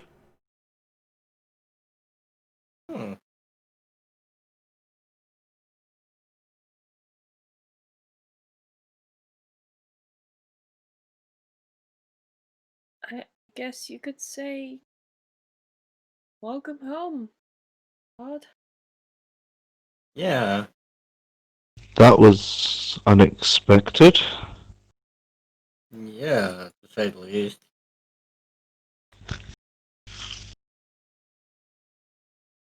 Todd is just as upset, like having a embrace with Bob at this point. But it's obvious for Todd still a little bit unsure of himself. He's unsure of the environment around him, whether Bob is in fact his father or not. And Todd detaches himself from Bob, shakes himself around a little bit and tries to wipe the water from his eyes. As he looks towards all of you and just goes, "Well, I think I've remembered more now than I have over the past 10 years, and I mean, as much as it's freaking me out and making me doubt and wonder what the heck's been happening, I'm thankful already, but the problem now is it don't matter what I know. All I know is as soon as the night time falls and that moon goes back up into that sky, I'm gonna end up being that monster again. And I'm not gonna remember a single thing, and God forbid I'm gonna end up hurting y'all." Todd, you're dealing with a former Ohio State champion, and you're dealing with several wrestlers who are champions in their own right. Like, Trust me, I've dealt with bigger and worse than you. yeah, I believe Yeah. what was it, 100 people in one kick? About, yeah. Yeah. Yeah, and it's not the first time for me either. I've dealt with some unruly folk before. But that's not the point. It's not a matter of can you deal with me when I am as that monster. The thing is, I am that. I'm not gonna have an ordinary life. I can't. If you are my father, and damn well I hope you are, I can't be your son. I can't live an ordinary life with folks like you. I can't Hey, have Todd. friends or anything. Todd, not with that attitude. could could Wilbur then put a hand over his face? And he's gonna go in, and then it's almost as if he changes, like, demeanor or character. And he just goes, "Well, there is one thing you can say that's true. And you may call yourself a monster, yes. But that doesn't define you as a person. Not really. Like you said, you remembered more in 10 years. No, you remembered more in about, what, a short space of time than you have done in 10 years. And you have quite a few people who are worried about you and care about you. Just because you say you can't have friends doesn't mean you deserve it. But the point I'm saying is, this could be a good start for you. And if you really must, learn to channel that strength into anything you got going for you. Yeah. Don't fight the powers, kid. Use them. Yeah, use them to your advantage. I mean, use them for whatever you want, whether you want to help people or beat people up who have wronged you. No, I mean, no one but yourself should really care. But but just know that someone else did this to you. You never had a choice in what they did to you. I mean, your own mother signed you away, and whether that was intentional or not, but they made you the monster. You didn't become one yourself out of choice. And This if you is really very want, true. yeah, and if you really want to get your own back from them, then I'd say you use that power of yours, exploit it, and use it to punish those who have wronged you.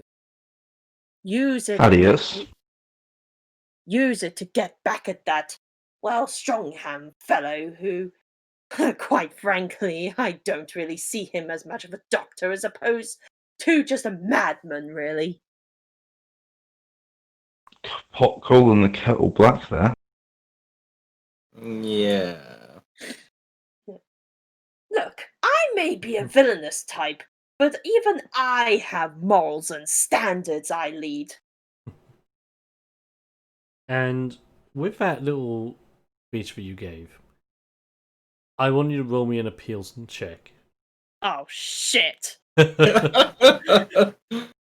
before you roll it, still standing Okay, looking at you I'm because going to Todd is not a use. monster. I'm going to use that favor. I'm going to Okay, use the cool. favor for this. Yes, I'm going to use the favor. So that's going to be a 6, methinks. Yes, it is. 10. Very good. As you say that to Todd, it's like as if he looks at his hands as he has that idea of controlling it rather than being taken over by it. And he looks up at you guys and he goes, "You're right. I might have been created in some hospital, doctor's laboratory, you name it. But at the end of the day, I'm me. I know who I am. I know what I want. I know what I can see in this world and what I believe in this world. And you damn tootin', I'm not gonna let some mysterious man in a lab coat or some crazy ass beast living inside of me change that about me. If I'm gonna transform every night into some creature that's hell-bent into causing destruction on a huge scale, then you damn well I'm gonna try my best to control it so I don't be a monster no more. If anything, I'm gonna control it so I become just a stronger version of me."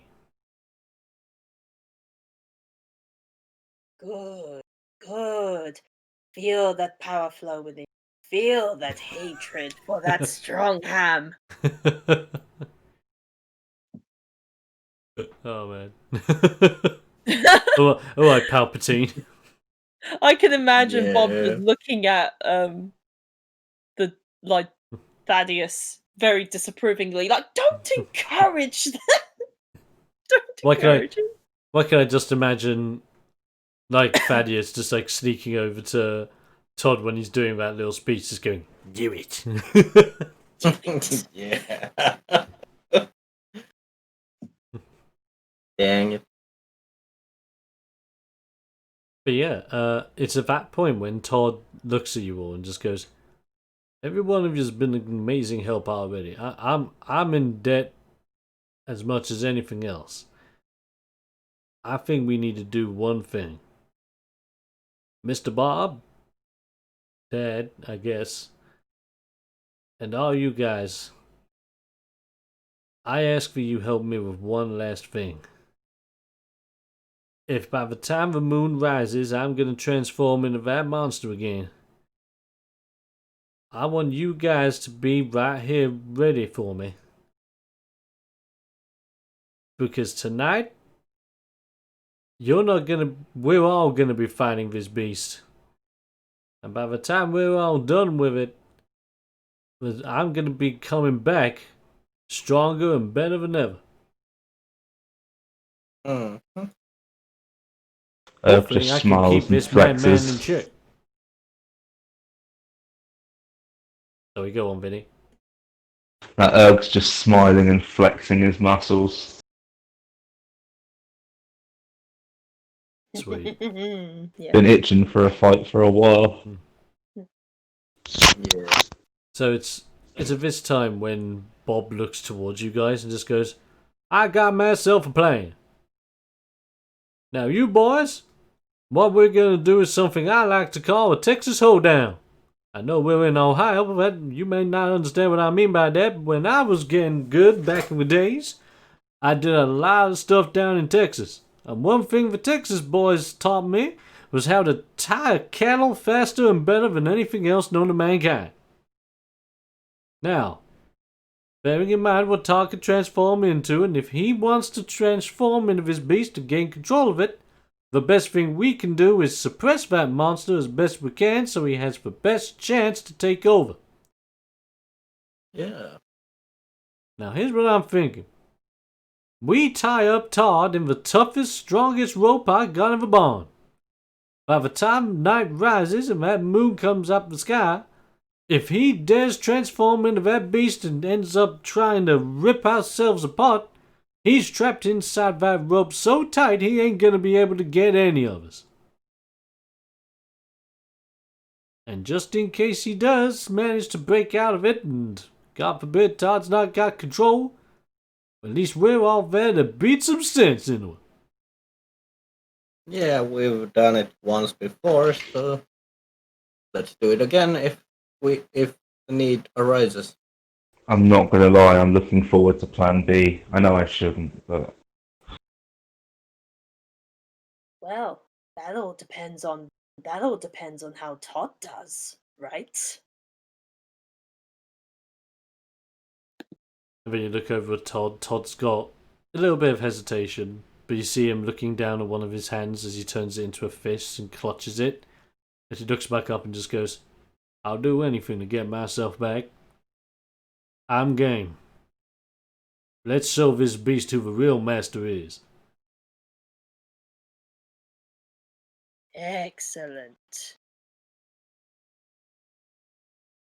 And so, with your guys' help, at this moment in time, you help Bob with his plan, carting some very strong heavy duty rope from the barn to just outside the cave, where you pick out a very specific location, tie up Todd as strong as you can without strangling him as he is, Mm-hmm. and each one of you has a stretch of rope that you're holding on to. By the time you guys have finished things up, you can tell that the sun is about to set and the night time is about to roll in. And with that in mind, Todd's giving you all that look as to wanting you all to be prepared, as the real fight is about to begin. Are you guys ready? Yeah. Hell yeah. I've been ready for about a month, Dom. Get to it. Fair. He has been. He actually has been. That's fair. So with the sun falling, nighttime rising, and the moon slowly rising into the sky, Todd's eye seems to lock on to where the moon is, and as it does, you slowly see Todd attempting to transform into this beast. And as he is transforming, I want all of you to roll me power saves. Hell yeah, my favorite. Which Bob will do as well. Oh my god, Bob's a friggin' machine! Shit. Bob's a friggin' machine, so is fucking Erg. I just rolled 14. Whoa. I rolled a 7. I rolled a 4. Lol. So, Erg and Bob are doing pretty darn good. Holding their all as Todd's transformation is coming to suit. Holding tight as the battle wages on in Todd himself. Can I be cheeky and just for the sake of the stats ask that I can include my gloves because they're meant for grappling and I'm technically grappling the rope? No, that's legit. I'll let you do that. Hey, so I got a 15. Fucking hell. Smart use of game mechanics, my boy. You're learning. Good shit. So yeah, Erg and Bob are doing very well. Holding their all, holding the rope down, doing a very good job. Liam and Thaddeus. Liam, you're holding on to the best of your abilities, but as you are holding on, you're realizing that more and more of the rope is slowly falling out of your hands. Yep. And as that's happening, Thaddeus is like looking over to you, giving you a look and thinking to himself, look at him, letting go of the rope. It's like as if he's really... And then you look down at your hands and see there's no rope in your hands. I was going to say, could I, so I got Lift the Impossible, in which once per rest when you can perform a grapple attack on an opponent. Oh, right, so on an opponent. I mean, since I'm grappling with the rope, could the rope I would not be roll classed that as an with opponent, favor? I'm afraid. Man, I try. If you wanna abuse game mechanics, get clothing, not abilities. Fair enough. Okay. Yeah, so there's no rope in my hand. It's just sniggering. The rope just snapped. Like you're kind of like sniggering at Liam as if to think he's doing a rubbish job. Look at the great job I'm. Where's the rope? Where's the rope? I mean, to be fair, Thaddeus is a gnome. He has an excuse. What's Liam's? So Liam, The rope is slippery. While the rope is dropping, would be able to shout to try and someone throw the rope to him, or bring one of the ropes to him and try and take 2 at a time. Certainly. You do a little shout out as if to see if anyone's able to pass that odd rope over to you. I mean, I have no rope, so I may as well try and pass the rope. Absolutely. If you're going to attempt to do that, I need you to roll me, your favourite, another power check. Oh, man. Heck yes. Including the gloves, that's a 14. Come on, yes. Yes, literally living tank. Come on. That is a 3 with a 1 dice. So at this point, Liam is literally just laying on the laying on the ground laughing. So at this moment, Thaddeus is trying his best to grab the rope, and every time you're trying to grab it, it's like as if it's like ha, whoop, ah, whoop, yeah, it's like wiggling around. It just doesn't want to stay in your hands. Liam, you are now getting distracted by this, and as a result, the rope in your hands is getting less and less and less. Yeah. I want you to roll me a power save quick. Mm-hmm.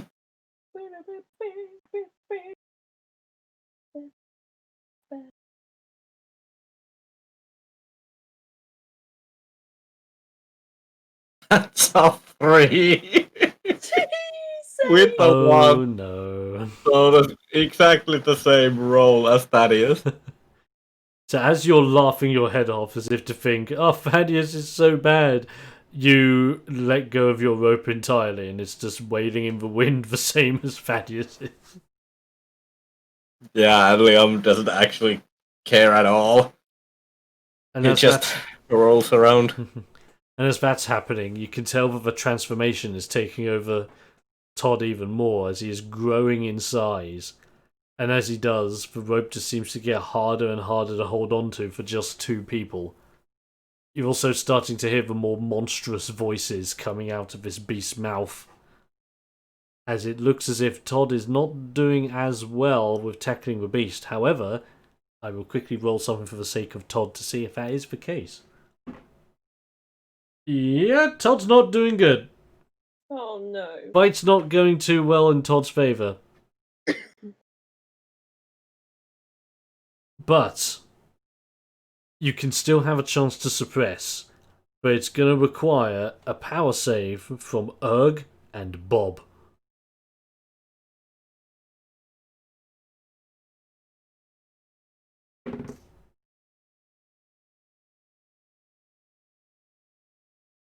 Well, it's a 14 from me.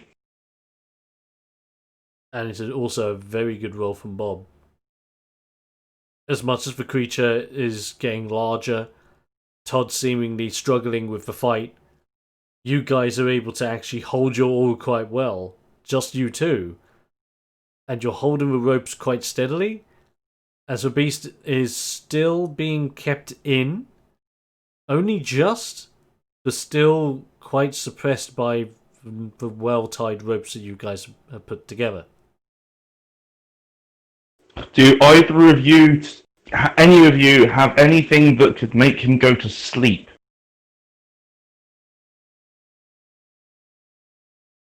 Hmm.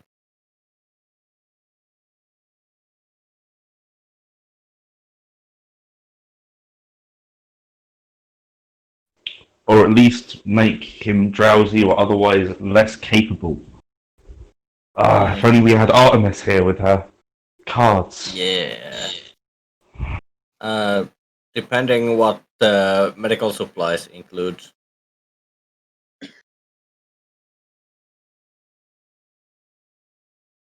Well, did any of you buy any like medical kits or anything? Let me have a look. See. I did buy a set of medical supplies. Yes. Aha. Yes, so did I. Now, with those medical supplies, they would normally like come with like gauze and like some strips to help with keeping wounds suppressed. So not your normal stuff to be able to, let's say, suppress beasties. But luckily, in your medkits, there is anesthetic. It's a very small, slight amount, but, and it is in its own little sealed baggie because it is a needle of anesthetic. But if you wanted to, you could try stabbing the beast with the anesthetic to see if it does anything. Yeah, Liam is just gonna go for it. Should both of them do it at the same time? I mean, it might be dangerous, but at the same time, this beast is a lot stronger than Todd would be. Yeah. Yeah, True. if you guys are up for that, I'll let you do it.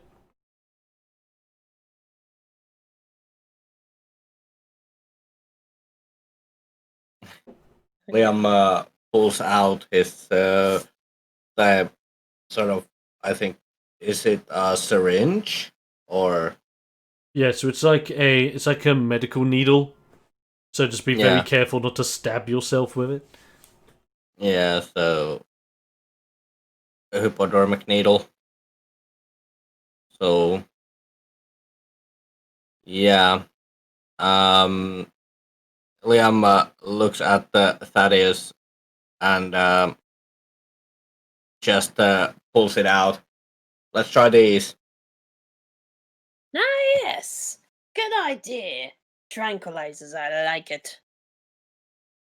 And Sedatives, whatever. he tries to run to do a little tranquilizing for the beastie. Lovely. Are you both doing it at the same time? Oh, yeah. May as Yeah. well. Let's do it. I want you both to roll me attacks with your cunning. Think of good stuff. Okay. Yes, my cunning is good, so we see. That's a 10. And that's a 9 with a natural 1. Oof. Okie dokes. You jump on up and you attempt to stab it into the beastie to help out. Liam, you attempt to stab, and it feels as if you have stabbed quite well. Too bad you stabbed the rope. Damn it. But Thaddeus, your stab went through. Woohoo! And with that, Todd's going to roll again. But this time, this Todd versus Beastie mental struggle is actually going to roll with harm because they did get a burst of that anesthetic in there. Let's see what happens. Oof. Oof. Oh, that's an oof. For the Beastie! Oof. As it seems as if all of a sudden the beast is crying out in some kind of pain and wincing. As you see, like, some of the more bestial forms of the transformation, like the large snouts and like the visceral teeth that were starting to form, slowly seem to die down as the size of the creature keeps, but the more bestial and crazy side of the beast seems to fade away for what seems to be like a more controlled evolution of the creature instead. But while that's happening, we need one more save from Erg and Bob. It's still a power save. Of course. Oh, Bob, you legend. Wow. Woo! Oh, you legend. Maximum roll. Friggin' hell. Lovely. Look at these two units. Yeah. Oh. Utter units, I love it. You know that scene from Fullmetal Alchemist Brotherhood when Azumi's husband meets Armstrong and they have that sort of muscle-off scene? Basically that right now. Totally. Just like bond in muscle. And as you hold onto the rope tightly, and as this transformation is still going through, you notice that as it still struggled to keep things together, you manage to hold on for just long enough. And as you do, you notice that the struggle seems to stop. And how hard it was to keep this rope steady has now ceased. As you are simply holding onto the rope with no tension, no fight back. The creature standing in front of you is the same size as the creature you fought the other night. But you can already tell there are aspects of him that look completely different.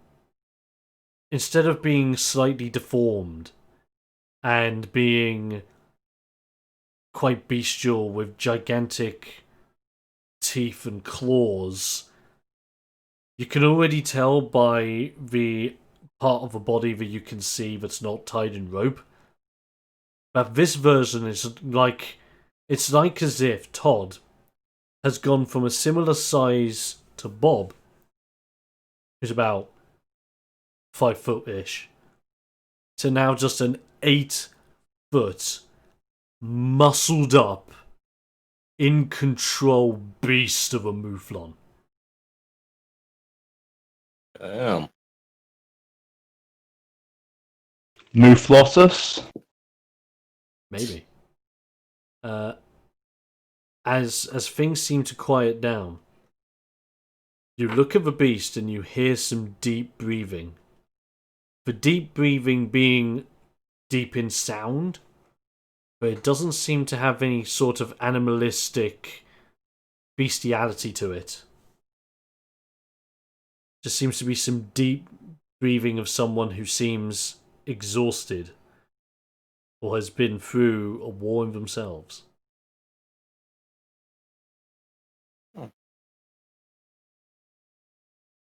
Todd?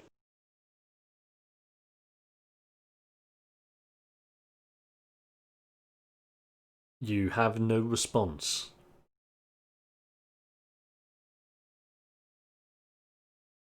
I'm going to stay here with the rope just in case. Does anyone want to go up and check him?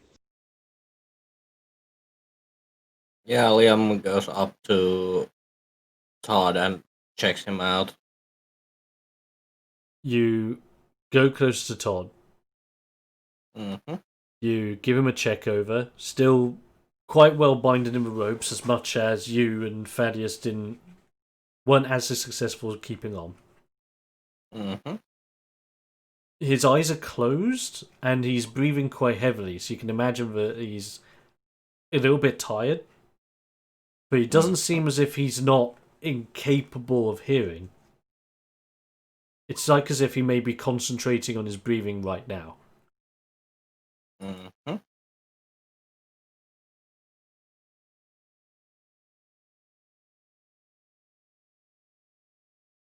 Hmm.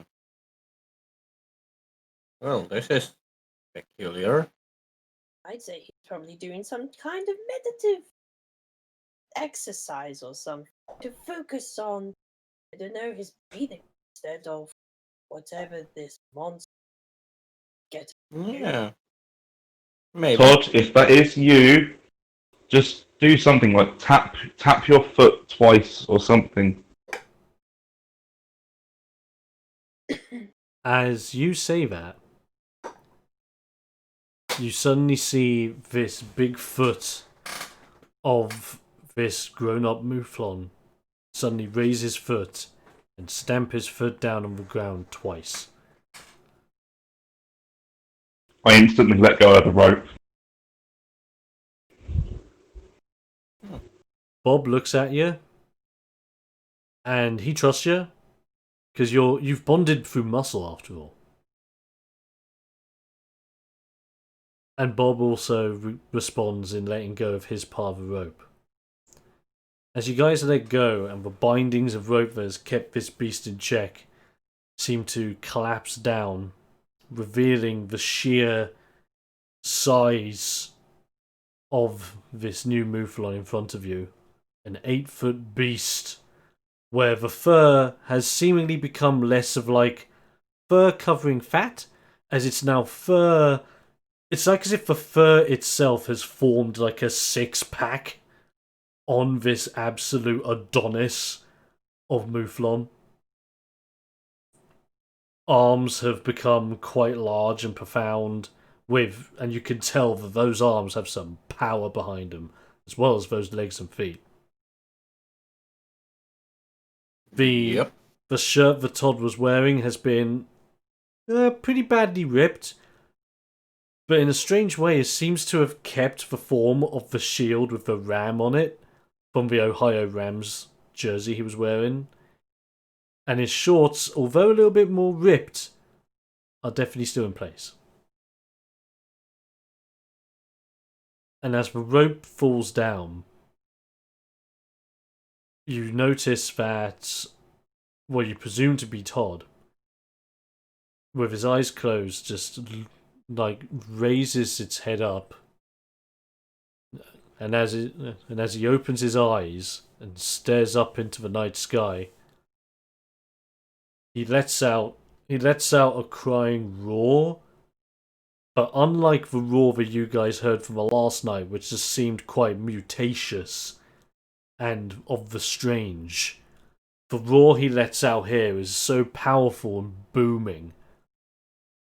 But it's like as if this is just someone of true strength and power, on the likes of which you guys may have never seen before.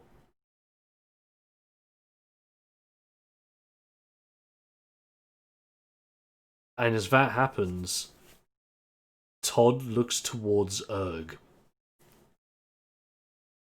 and approaches. What up, G? As he approaches, he seems to look quite aggressive at first, with some very angry looking face as he stares at you. But as he stares at you and you clock onto him as well, you look at each other and he just goes, "I did it." Knew you had it in you, buddy. Welcome back. And it's kind of like at that point he puts his hand out, and you guys kind of like do that thing from Commando where it's like, "Dylan, you son of a bitch," and clasp each other like two manly men. Mm-hmm.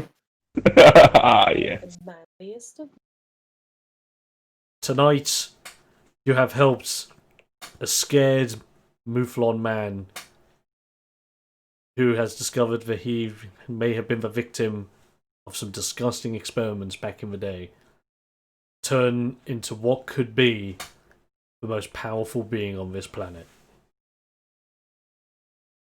Yep. And that mean, you is say- where...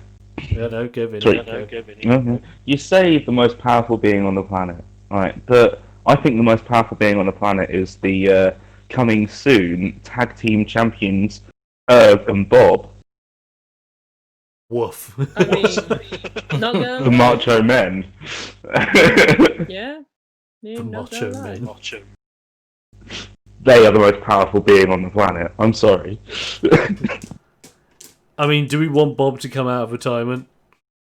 I mean, Yeah. At least for one match. I mean, if all else fails, then Todd and could be tag team bros, sort of thing. You got a point. Honestly, I just feel like he'd be carrying me there. Because what would it be? I'd run in for a grapple and he'd just claw the entire room in one go.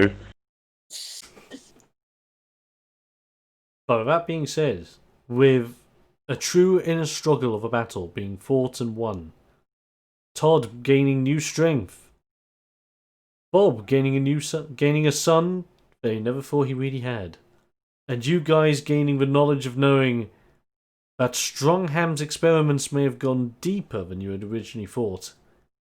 That, ladies and gentlemen, is where we will end this session of Ring Warriors. Yeah. Yeah.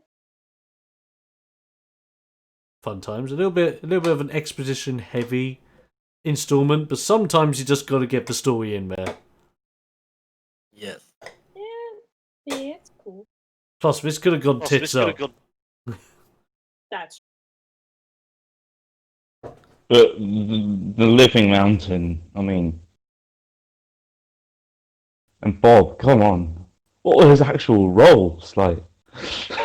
I mean, to put into perspective, for all the saves that he rolled sixes straight. Oh, I rolled a 6, a 5, and a 6. So, this was meant to happen. this thing. Heck yes. Oh, yes. So, ladies and gents, thank you very much for joining in for this edition of Ring Warriors. I'm just going to quickly check the chats, bear with me. I can already see the intro when they walk into the ring. It's for wolves in sheep's clothing. It is! Insert name here. I like that. Could we be seeing a future tag team in the making? Could the tag team be called Sheep Mountain? Woolly Mountain. Oh shit. Could this be a tag team waiting to happen? Oof. Anything is possible. But with this being done, we are also a day closer to what is eventually going to be big pay-per-view day, where we know Thaddeus will have to go toe-to-toe against the current Ohio State champion, known as Jace Highwind. Yeah. But what indeed will occur next time? We just got to tune in next time and find out. as we should be returning to Ring Warriors as usual on Friday next week, unless there are any changes. If there are any changes, be sure to join us on the Discord server, where you will be in touch with all the updates and all that fun jazz. Link in the chat right now. If you're interested in Ring Warriors and you potentially want to be a tester of the game, I have some testers waiting until we have enough people to do a mini group sesh. So come on down, show your interest, let me know in the Discord server, and we'll put you on there and hopefully get things sorted when we are capable of doing so. Also, a note to anyone that is on the Discord server, you have until tomorrow to vote for our celebration game to celebrate 270 followers. There's a bunch of choices, so pick whatever you want. You can pick more than one if you so wish, and we're going to go with that tomorrow after I finish work. Is Command and Conquer on that list, if so I know what I'm voting for? Sadly it's not, because I haven't bought it yet. Ooh. Emphasis on yet. But for right now, ladies and gentlemen, that will be goodbye from my party of wrestlers. Bye-bye. Or just Tash. Good night. Oh no, there we are. Delay. I was getting to my mute button. Yeah. That's goodbye from them. It is goodbye from yours truly. We'll see you guys next time. Until then, stay explosive. We'll be seeing you guys next time. Bye bye.